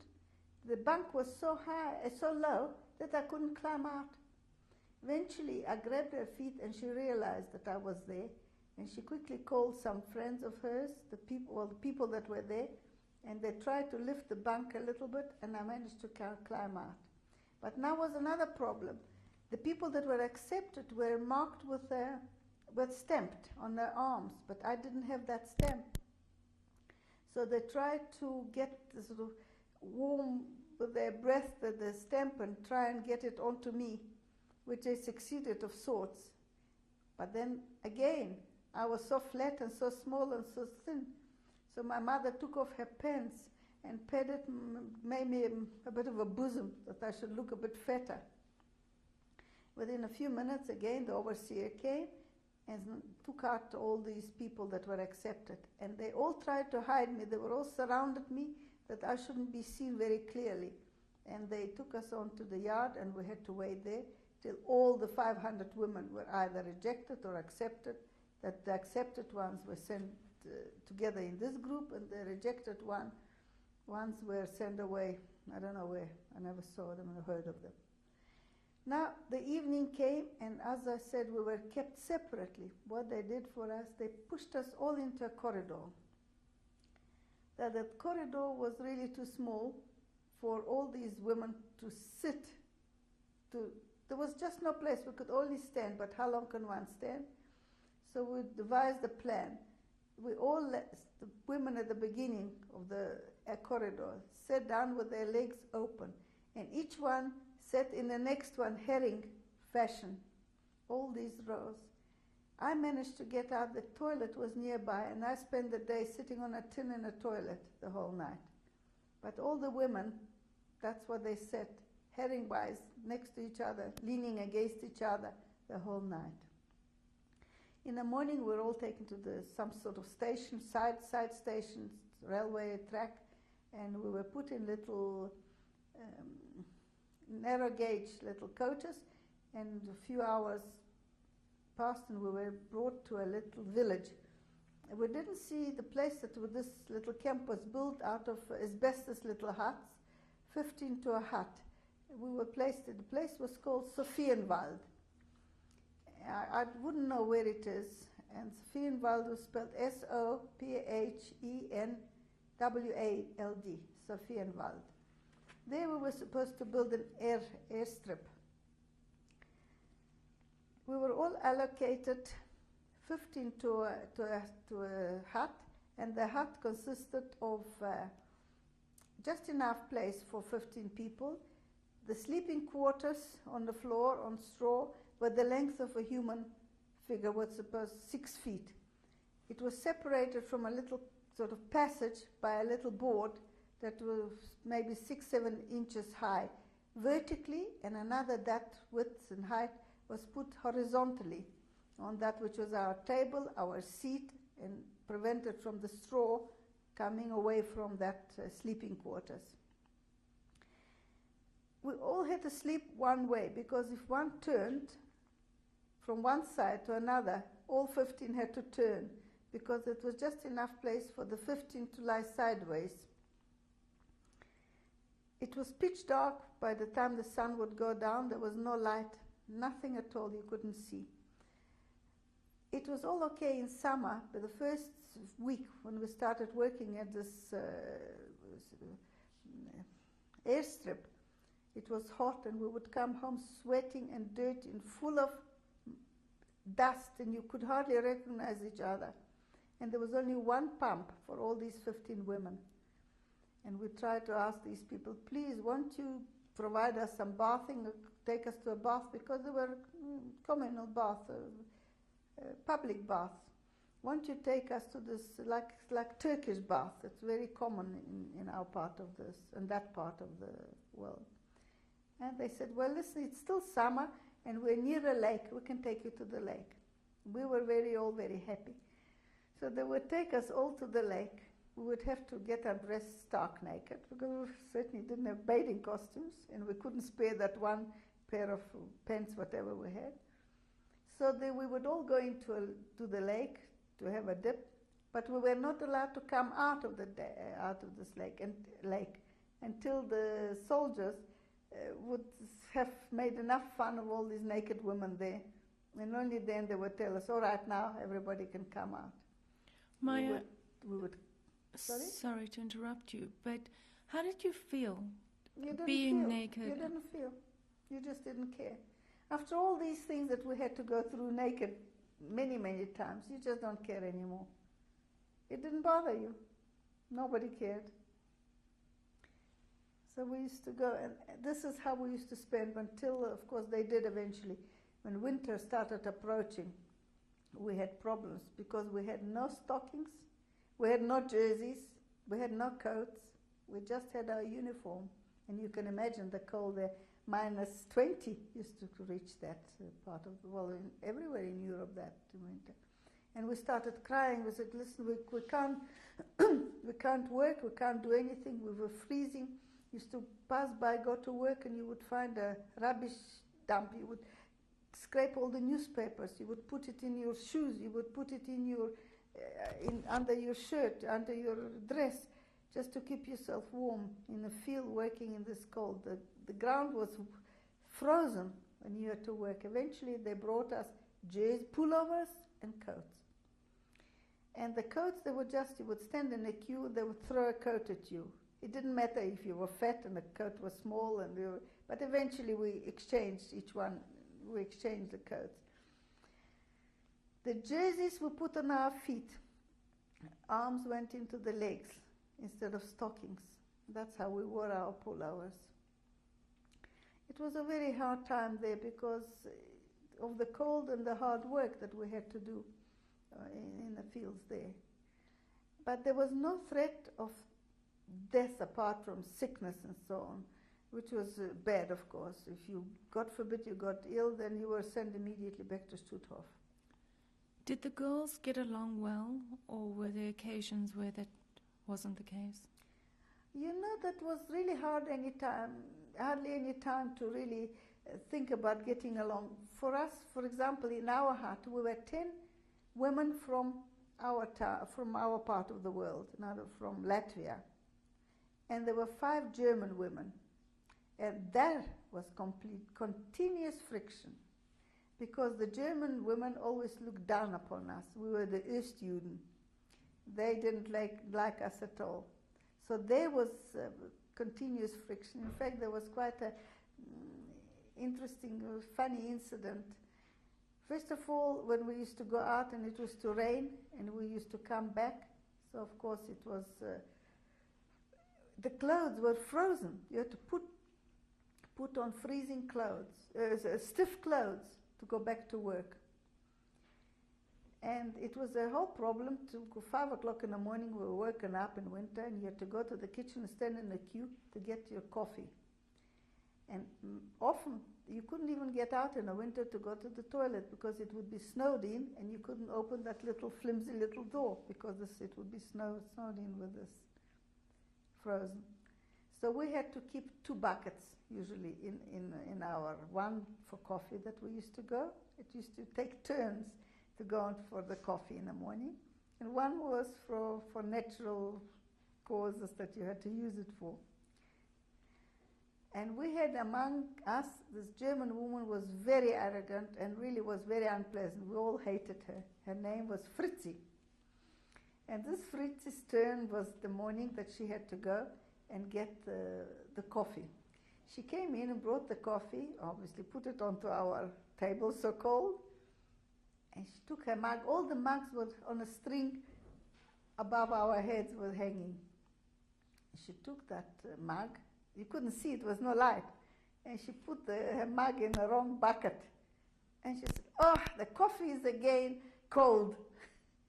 And only then did we realize where she put her bucket, her mug, her tin, not mug, her tin. It was the wrong bucket.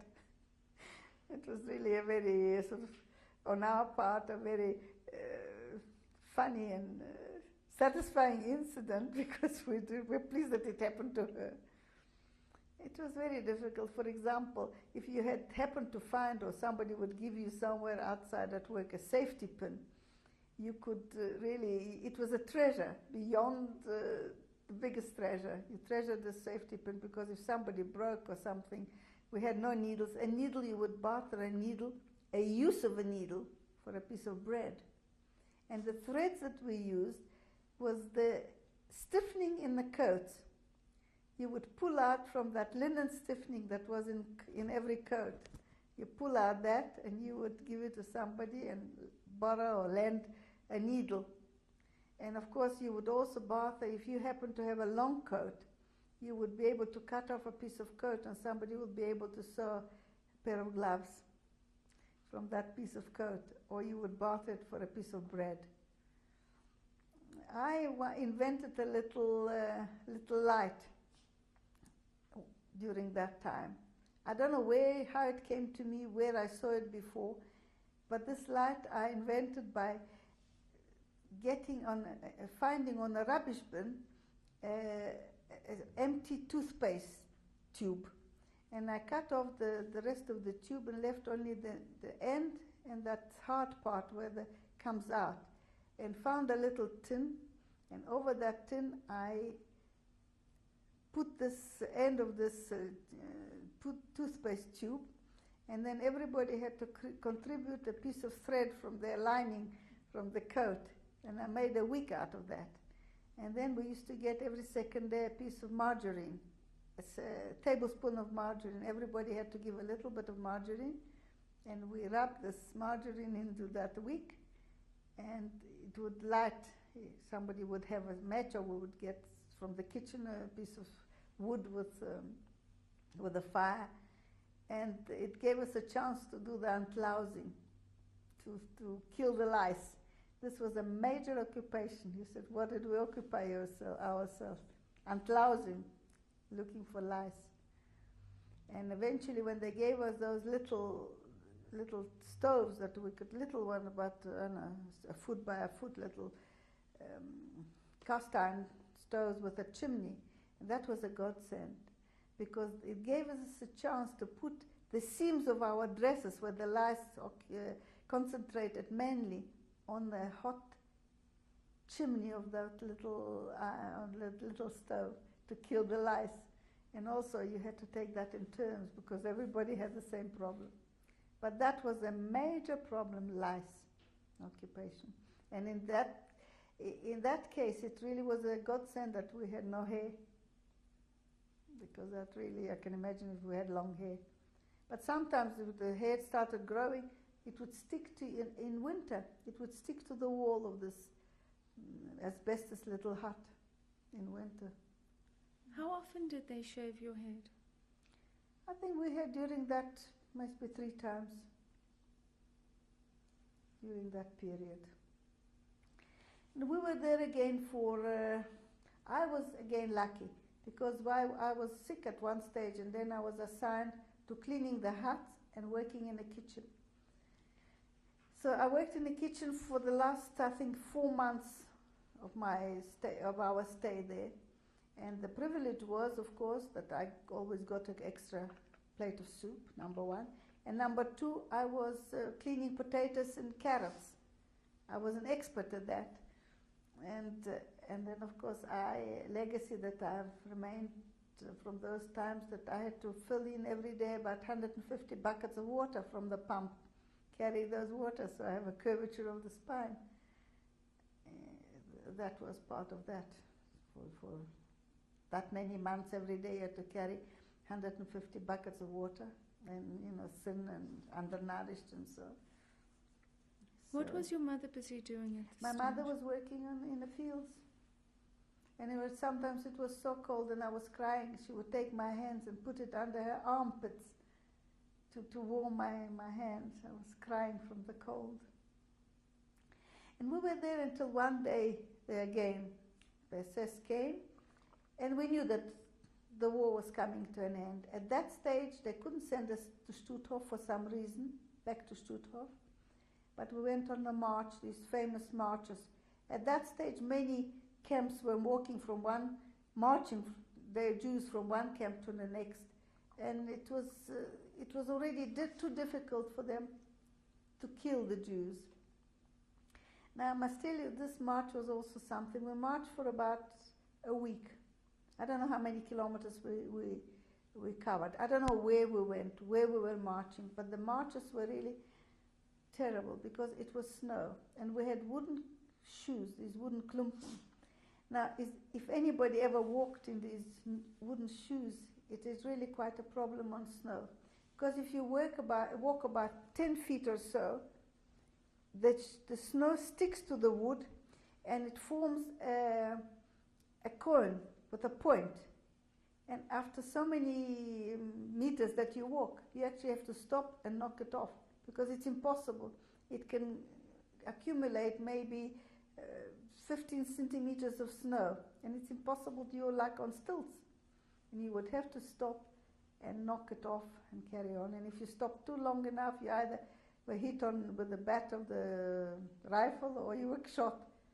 And we ate snow along the road because they wouldn't stop for water. They never fed us.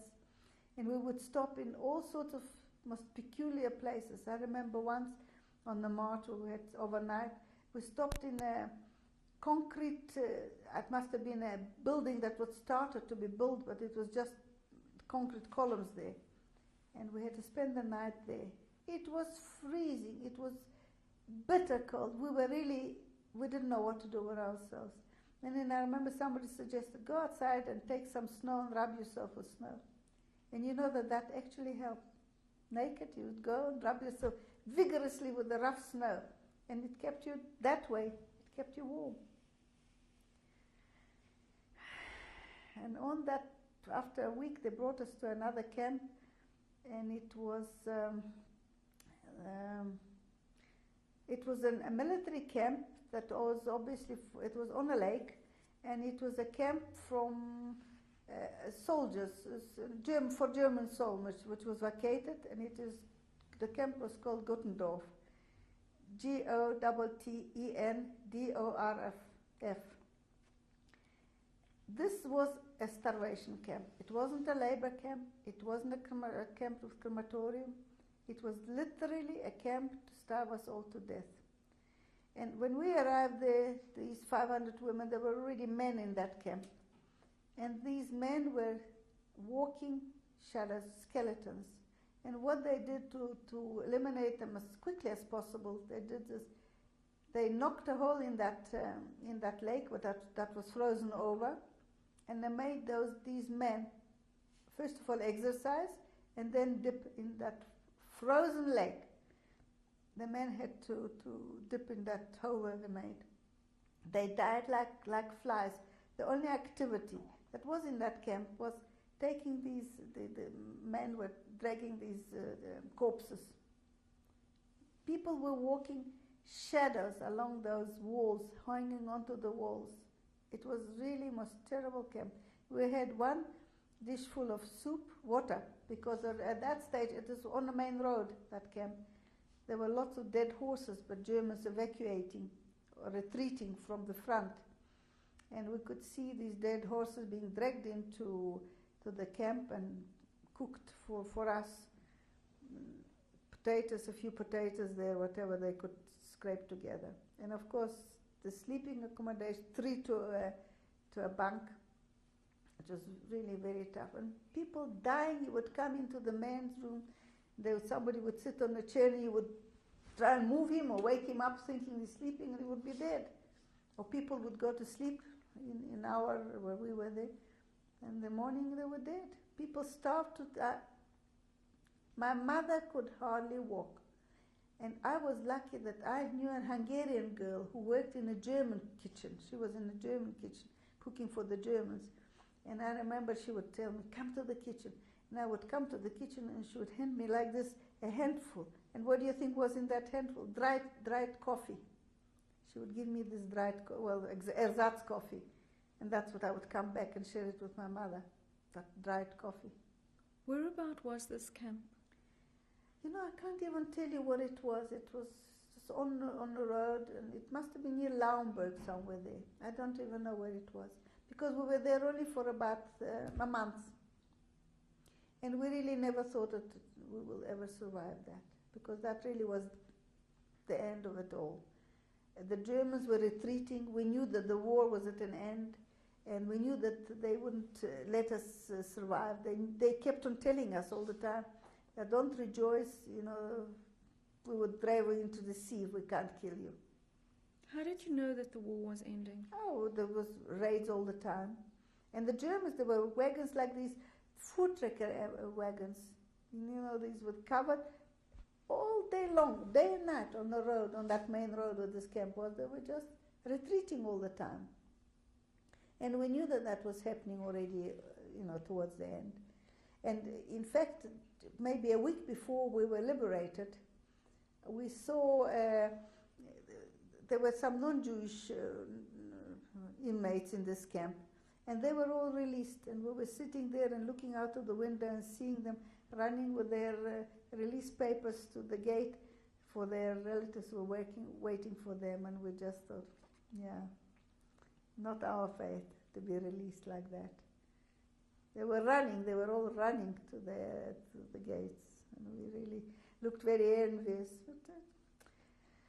And the release came very suddenly and very painfully, because one evening there was an order that everybody must be collected at the gate. And we could see, I went to the toilet that evening, and the toilet was facing this across the lake, and the whole sky was red, red, red. And I came back and I said to my mother, something's going to happen. And we, of course, we had very little hope that we would ever be liberated. And that evening, they ordered us all to collect at the gate. And strangely, when this sort of commotion started, everybody was running to collect who could walk, because quite a few people couldn't walk, couldn't go anymore. There were potatoes, ravines of potatoes. You know, in Europe, over winter, they put the potatoes in sort of in mound. They dig holes, they put the potatoes for the winter, and they cover it with soil, so it's like under mound. And we knew that the potatoes were there. And people started grabbing the potatoes. I never forget, I grabbed one potato and I tried to eat that raw potato, that frozen potato. And we walked anyway, we were taken out of this camp and we walked through the forest, right through the night, snow.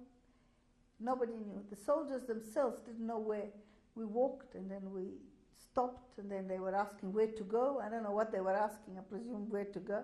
And then we were all told to get up again and we would go, all in the snow like that. And there were people running up and down. And in a very early morning, we arrived in some village, in a little village. I can't tell you the name of the village, I don't know. And they opened, off the main road, they opened a big barn gate and they told us, chased us all to the barn. And I remember, before I went into that barn, there was a horse and a cart standing, left overnight in the street. And the horse had a big bag with lucerne or whatever the horse eats, hanging over its head. And I remember putting my hand into this bag of the horse's food and grabbing a handful of that, and there were bits of sweet potato, dried bits of sweet potato, and I remember trying to eat those bits of dried potato. Anyway, we were all chased into this barn and all tried, please let us have some food. And this German that was watching us said, well, I'll go and see, there's a farm here, near a pig farm somewhere, see if I can get something. He walked out, in that barn was one horse. And the moment he walked up, a German ran in, a soldier, jumped onto the horse and ran off, galloped along that main road. And everybody said, oh, must probably somebody escaped, he's trying to catch them. What I'm telling you now took 5 minutes, maybe not even that. He galloped out. The moment he galloped out, there were planes overhead. We heard shooting, and our gate flung open, and that's our man, that the sentry that was watching us at the gate. We saw him lying on the ground, and 2 Russian soldiers came in with the guns like this, because they didn't know who was in that barn, because there was this German was watching us, so they didn't know who it was. And they came out shouting, you know, who are you, who are you? And we started shouting, commotion, said we're survivors, and that's how we got liberated. It was, and many people went mad at that stage. They couldn't take it, the sudden release.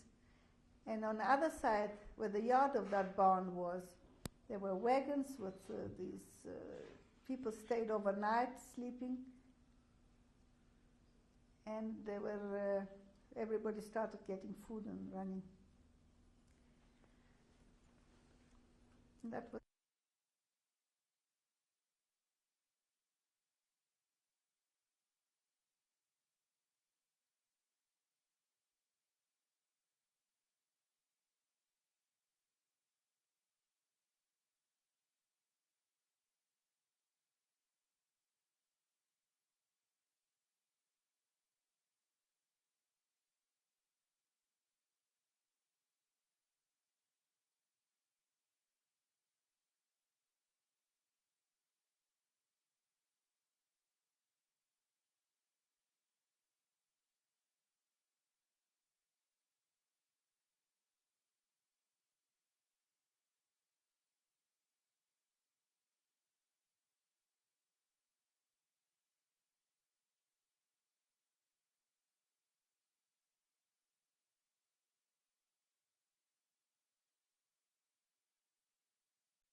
Shall I tell them to keep quiet? Do you want Lauren to go? This is Kim Feinberg. I'm interviewing Maja Abramovich in Johannesburg, South Africa on the 9th of September 1995. This is tape number 5. Well, I would just like to tell you the liberation. First of all, I must mention, had it taken more than, say, those 10 minutes that this had happened, we would not have survived. I have no doubt that they would have thrown a grenade into this barn to get us all eliminated. It's just that it happened so quickly that we managed to survive that, liberated. When this moment of liberation came, you can imagine that it was chaos, because people started running out of both gates of this barn, one on a main road, one on a yard. They were all immediately opened up, and people started running in all sides. Now, in the yard of that barn were quite a few these wagons, these like foot wrecker wagons of the Germans that were obviously on the road and must be sleeping in hotels or in the flats, and they left their horses with their wagons in that yard. So that people knew that there was food, obviously. So they all threw themselves onto these wagons, and the wagons were quite deep. So all you saw were these legs sticking out of these people, because they were all trying to grab food, which they did. And so did my mother. And she ran in, I don't know, or somebody else, with bits of food in a tin of sorts. Now, the food my mother gave me, a piece of bread that I took in my mouth, I couldn't swallow it. From excitement, I don't know, I couldn't swallow it. The tin, you know, to try and open the tin, nobody had openers, nor did they had anything. And you should have seen people with their shoes so trying to squash the tin, to walked on it, threw it against the wood, to try and get open the tin. The people on the other side ran to the shop. There was a shop in that little village that they looted. And they were running with bags of sugar, with bags of flour, and people with a whole side of meat, a whole side of a carcass of meat, and people were trying to pull it. It is difficult to describe what was going on, but we already had the beginning of a typhoid, and we were all 10 of us. We all managed to get into one flat. The Germans ran away. There was still stove. The stove was burning, and there was food, breakfast being cooked on that stove. We ran into that room, into that flat. We opened the cupboard. We threw out all our uniforms through the window, all these striped things through the window. We dressed up whatever we could find in that flat. We locked the door, and we all remained, because others wanted to come in, and there were 10 of us, and we would not let anybody in. But we were all sick with typhoid. Temperature of 42. Couldn't move, all lying on the floor flat. Running tummies, because we started eating from that shop. There was food, there was milk, started grabbing it. And we thought we really are dying. And we tried to get somebody to help us, and eventually the army was moving on. We were in the front. There were some doctors in the front. We asked them to bring in doctors, and they said, "What are you doing? You're killing yourself now that you are liberated, Russian, that you are liberated, that you are trying to die, now you're going to die. For a month, you should have been on diet of bread and water and nothing eating." And how we survived this, I can't tell you. Anyway, the front was raging, and they kept on telling us, "You must move on, you must just go away from this area, because you're going to be killed by fighting." And we tried to walk, well, we couldn't for the first couple of weeks, and eventually we all got up, sick, tired, could hardly move. And if we saw a Russian lorry going in the direction away from the front, we would ask them, and they would give us a lift to the next town. And in the next town, the same thing started. I must tell you, Germany was in chaos. There were no civilians. You just saw horses, chickens, cows walking the streets in the fields loose, without any supervision. You could go into any house. You could take whatever you wanted. It was free for all. And we spent the next, months sort of traveling that way, just going from city to city, from village to village, trying to move away from the front. Eventually, some Russians picked us up, and they took us into the army. and we were all Russian speaking, so they opened a factory to, and that was in Stettin. I don't even know, it's near the Polish corridor there. And we were working there for a whole year with the Russians. One incident soon after we arrived in this town was a very unpleasant incident for us, because it was near, we were 250 kilometers from Berlin, and at that stage the front broke through, and the Russian army was surrounded by the Germans near Berlin. And they came to us and they said, listen, the situation is very bad, we will have to evacuate. And they said, what happens to us? Will you take us along? Because we are not going to fall into the German hands again. They said, no, I'm afraid we can't take you with, but what we can do, there are horses that we have here. You can take those horses. We came with horses, by the way. And they said, no, we can't just escape from the Germans by horses. Luckily, nothing came of it, but we said to these, we're going to throw ourselves off the balconies or the windows. We're going to kill ourselves. We're not going to remain with the Russians, with the Germans. We'll allow ourselves to be captured again. By the way, we got liberated the 10th of March, 1945. And we worked there for a year until the Russians were vacating going back to Russia. And now we had to go back to our hometown. They checked us and said that, listen, now is the time for you to go. What work were you doing there? It was a sewing sort of enterprise. It was, there were parts, some Germans were, German women, local German women, were sewing uniforms because the front was moving very quick and it was summertime approaching and they couldn't supply the army with uniforms fast enough, so this was a local enterprise. My mother was in charge of all this whole thing. There was a shoemaking establishment, and then of course the Russian officers' wives started arriving, so they were sewing for the Russian officers' wives' clothes and there was a watchmaking establishment, and all of us were engaged in that. We worked, I and my friend, we worked in office, supplying cottons, menial work, schlepping, giving messages, taking messages. My mother was in charge of this whole outfit. Used to go to the generals, used to go to the Russian generals. She knew all these generals used to come to this factory. What happened from there, Maya? Well, I must tell also a very sort of coincidence. What happened to us was this. My mother used to go to the neighboring towns where the center of this Russian front was. We used to take the German women, the dressmakers, to sew or try on dresses for the general's wives. There was one particular, was Popov.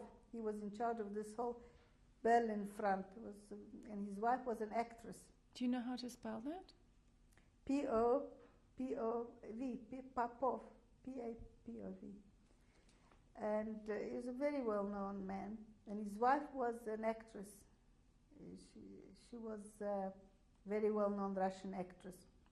And what happened that time was my mother was going to them, and she had an accident, a motor car accident. The jeep she was traveling in overturned, and she landed up in hospital. She was dead, and she was in hospital for 3 months. And during that time, we already discovered that my aunt and her cousin, my aunt and her daughter survived in Poland. And my mother had, during that time, already visited them in Poland, in Lodz. And when my mother had this very terrible accident, and they didn't know if my mother would survive or not, somebody must have sent a telegram to my aunt, to Poland, to come. And she did arrive, and she saw my mother, and my mother must have told her, listen, go and take whatever you want there, because we used to go to all the German houses and they were all empty, and take whatever we wanted. It was a Sunday pastime for the soldiers, the Russian soldiers. And she said to her, take it. She must have taken whatever. And subsequently, got a telegram from my aunt, and she said to me, "Come." So I went to lodge. Also, traveling was very precarious those days still. And I arrived in lodge, and I didn't know the address. I didn't know anything. And I said, "How do I get to this place?" My aunt lived at, which is very significant. My cousin, my eldest cousin, was married to a Jewish Polish officer, and he was killed in the first days of the war.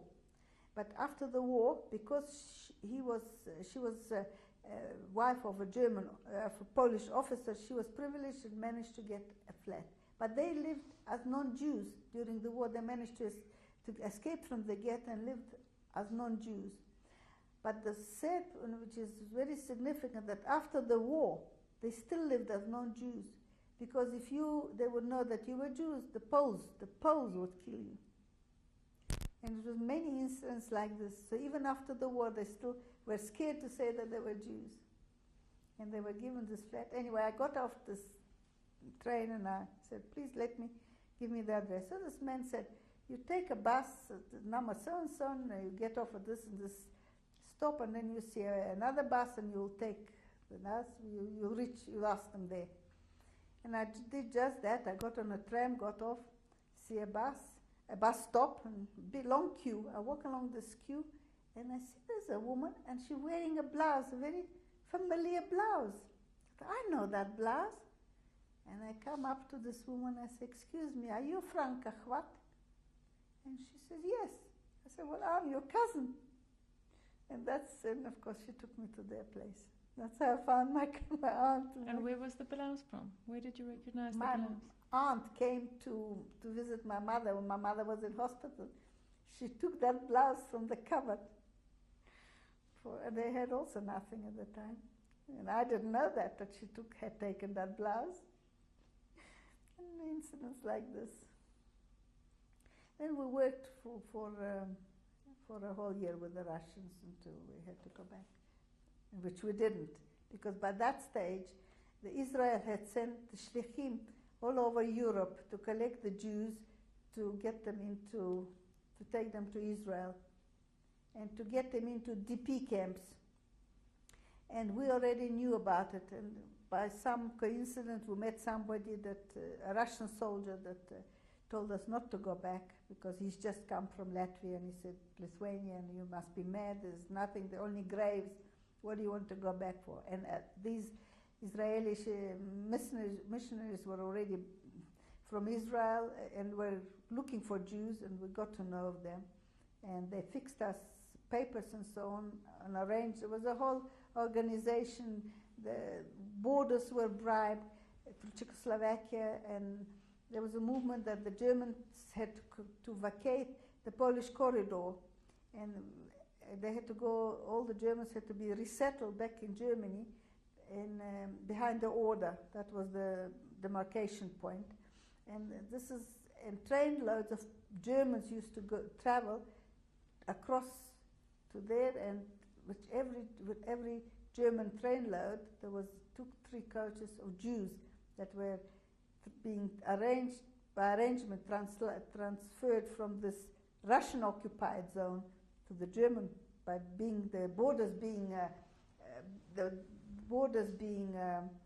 bribed, and these trains used to go through these Jews used to go through to the American zone.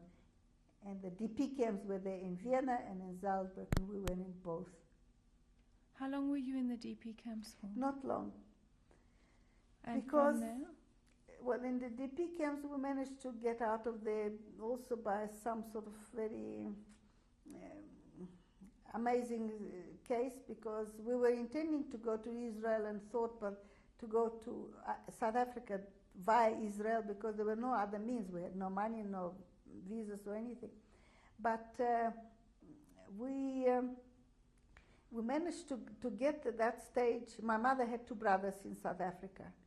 And how we managed to get here was really quite strange, because on the road in Czechoslovakia, when the train stopped with these Germans, so-called the train of Germans, they were Jews, and somebody recognized my mother was a woman from our town.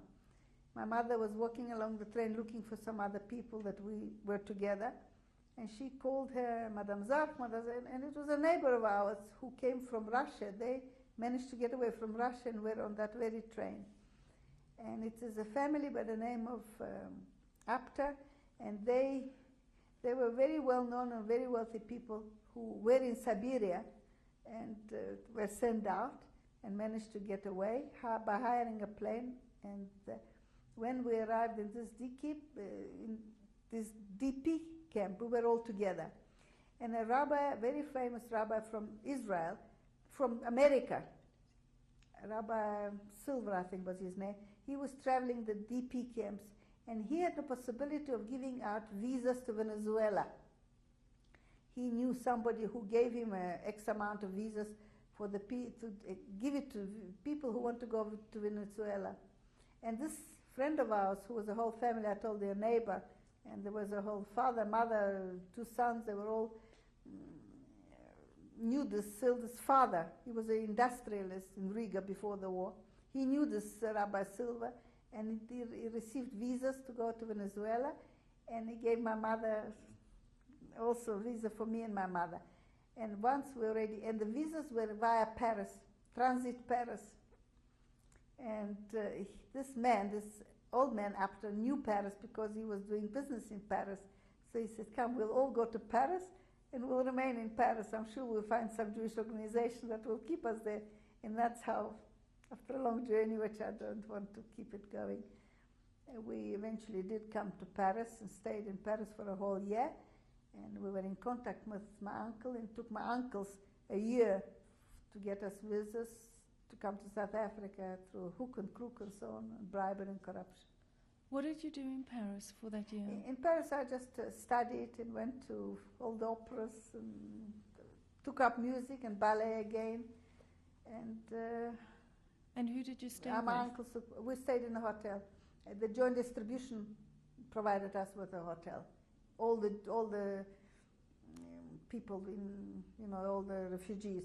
And it was quite an interesting story, because in this Gottendorf, when we were there, brought in there was a woman sleeping next to us, next to our bed, a Polish woman from Vilna, a very sort of energetic woman. She still could manage to go to the toilets and collect the potato chips that were thrown in from the German kitchen.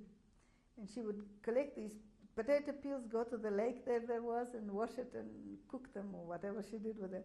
And my mother said to her one day, I remember, why don't you give my child a piece of potato peel, and if we ever get liberated, for every piece of potato peel, I'll give you a piece of cake. And of course, nobody really thought. I don't even remember if she gave it to me or not. But what I do remember, when we were in Paris, there was a knock at the door, and this woman arrived there to claim her piece of cake, which of course we supplied. How old were you at this stage? This was 16. And then you left for South Africa? Well, we were a year in Paris, and then we received our visas via London. We came to South Africa. What was your first impression arriving in South Africa?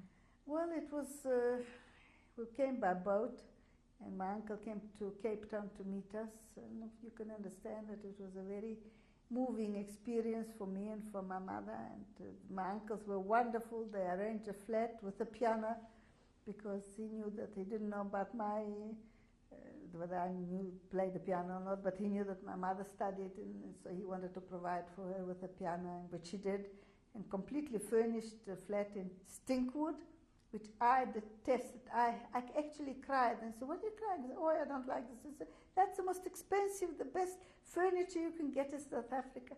I said, I don't want it. I just want everything white. I don't want to see anything dark. And that was my reaction to this. And it was wonderful. I went to college, I went to university. And they were wonderful. They supported us completely. What did you do in university? I did art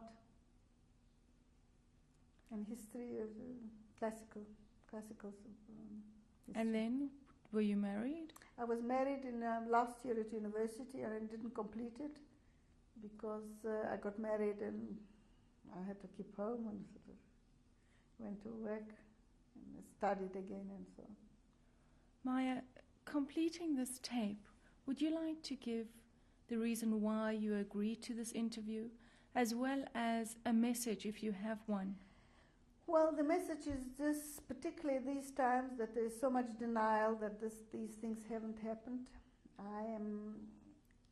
I do this sort of thing. It's not easy because every time I talk about it, I'm there again and it's all in front of my eyes, but I feel it's absolutely important that people should know that it is true, it's happened, and what racial discrimination could cause, what the end result of this sort of hatred towards each other can provide, killing.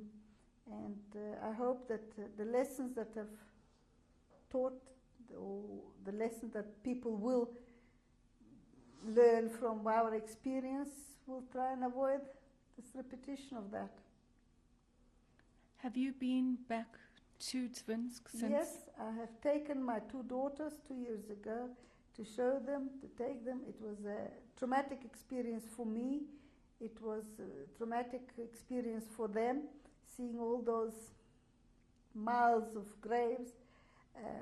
It was also on a very high for me, and as I say, very low, because I met some of my school friends, people that have been in the camps together, because they were reminiscent that, and of course people that were in Siberia and came back, and walking out the streets and finding them, nobody there. This was killed and this one was killed, and so. But in any case, it was a good experience. I had to experience that. I had to come to terms with that, and here I am now, very happily married with a wonderful, wonderful family, which I would like people to see what can come out of the ashes, virtually that. And if one has health, one can carry on. Thank you, Maya. I appreciate it. Thank you for listening.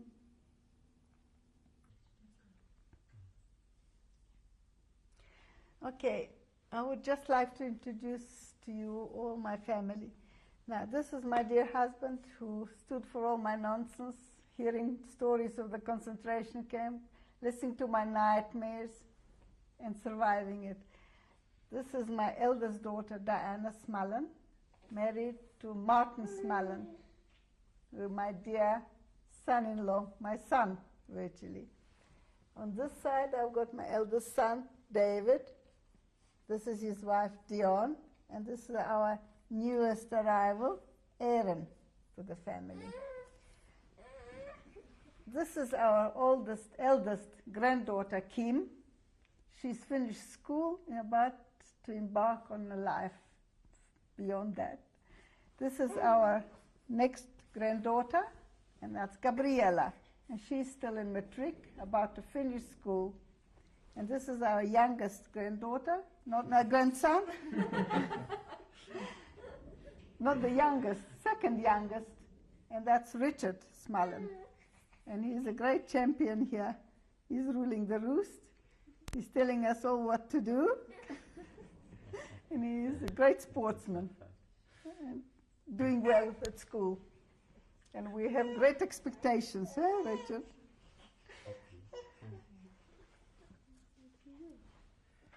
Okay, I suppose I should follow on really as the pappy of this whole family here. And I must say that living with a legend, a very gentle legend, as is my wife, is awe-inspiring, but more awe-inspiring, it is just plain inspiring. The mixture of Judaism, everyday life, with the powerful additional admixture of history of the Jewish people is something that we virtually have for breakfast, for lunch, and for dinner every day of our lives. It's inescapable, and its power of enrichment and awareness of what we Jewish people stand for, what we go through, have gone through, and will go through is quite indescribable. But however, as enriching as it is, there is a message here, I think. The message to all those through the centuries who worked and died on the theme of hating the Jews and harming the Jewish people and getting rid of them. This is living testimony that the words of Torah never die and are absolutely true. It is just impossible to wipe out the Jewish race.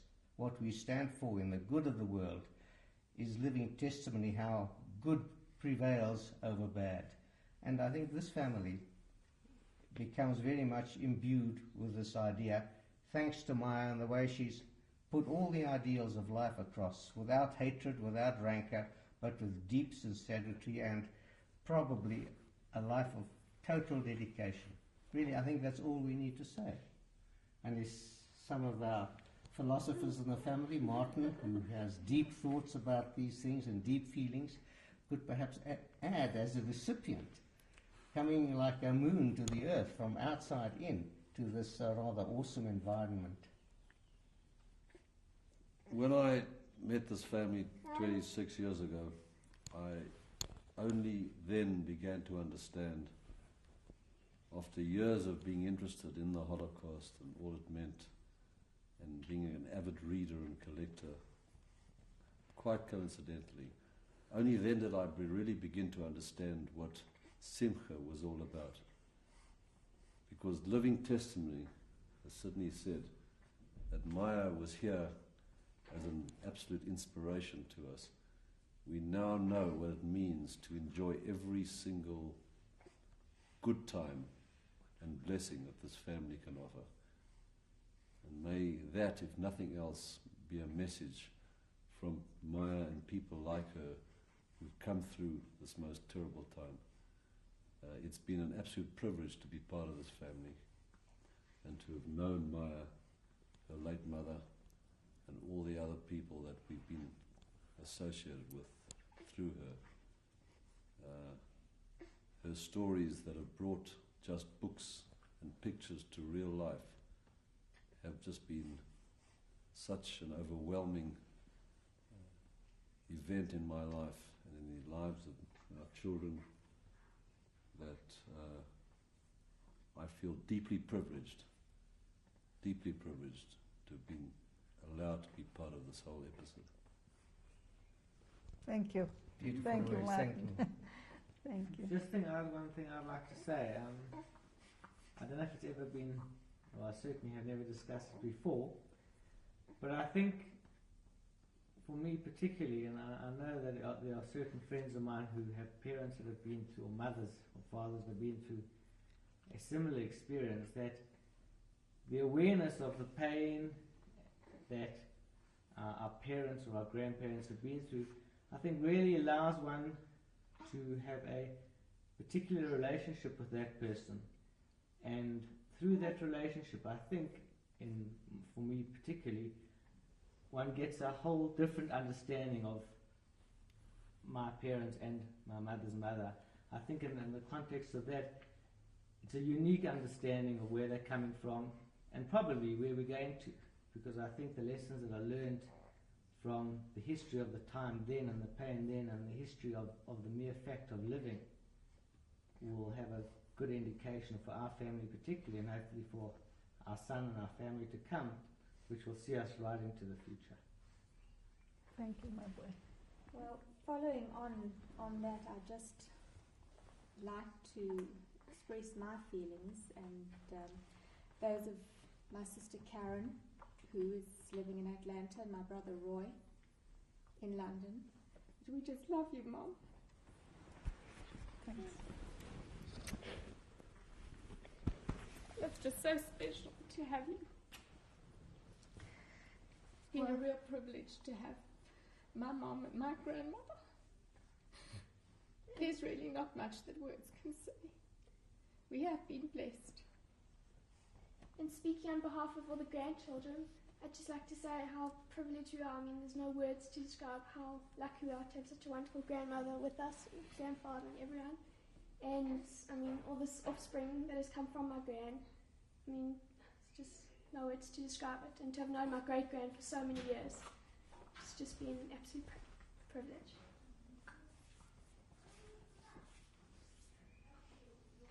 And everything and everyone.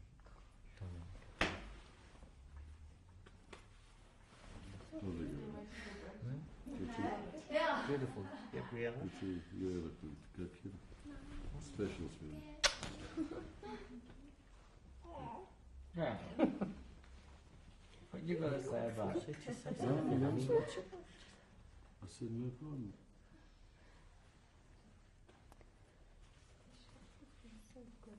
Hmm?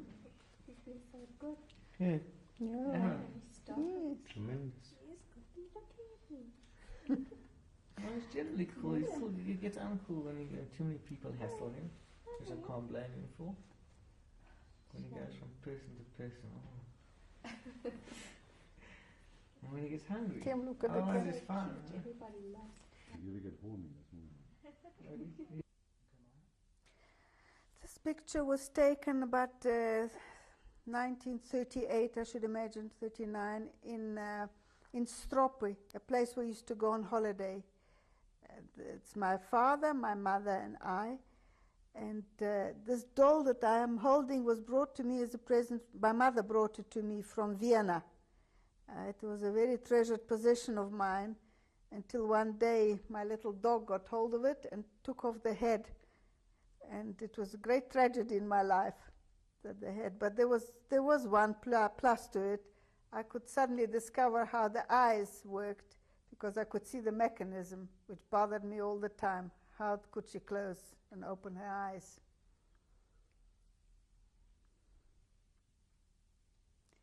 Right, this picture was taken also on holiday in Stropy, and it must have been taken just before the war.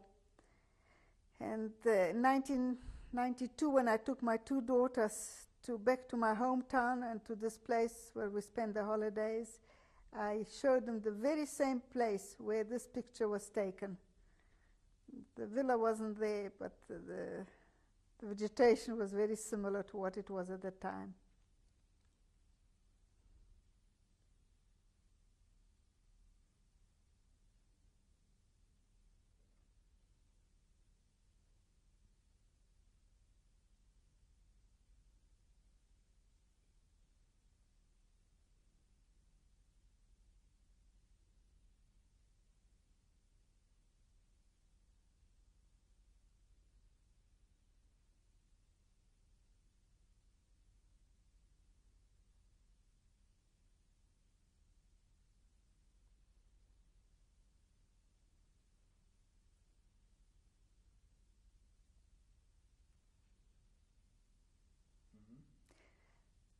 This picture was taken from a ballet school. It was a great performance of our school, ballet school.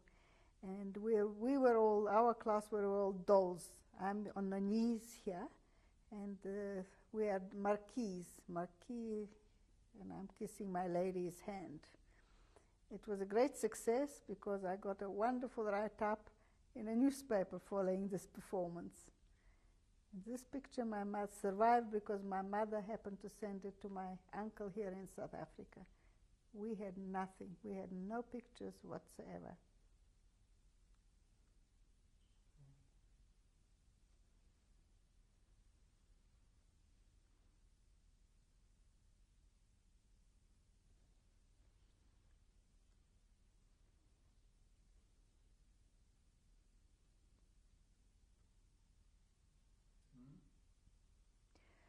This picture is of my nanny, who risked her life to bring us a piece of bread to the ghetto. And she's one of the righteous non-Jews. There is a memorial to her in Yad Vashem in Israel that I've planted a tree. She was a saint as far as I was concerned. She was my mother. She was everything to me when my mother traveled. She was my constant companion, a wonderful woman. Devout Christian, a Catholic, and wonderful.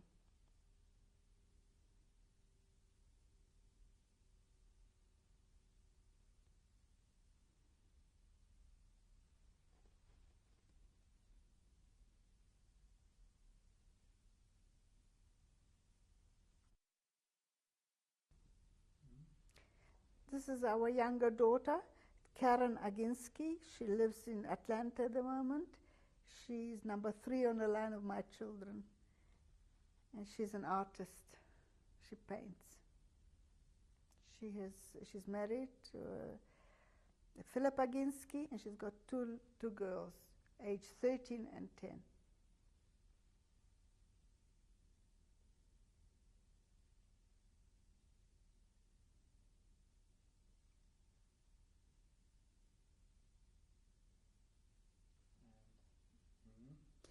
This is again our daughter Karen from Atlanta, and that's her husband and the two little girls. I must say her husband is a brilliant man. He's got umpteen degrees and he's excelled himself in all spheres of his profession. He's an accountant and a financial director. Okay. This is Roy. This is the youngest of our 4 children, and he lives in London for the last 10 years, and he's MBA and involved in computers.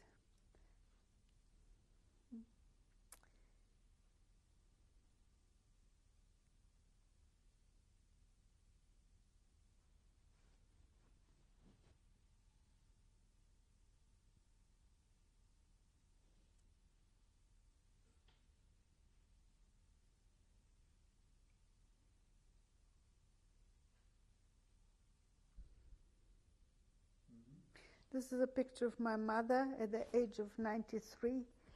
She was the most incredible woman. I owe her life to her. She was younger than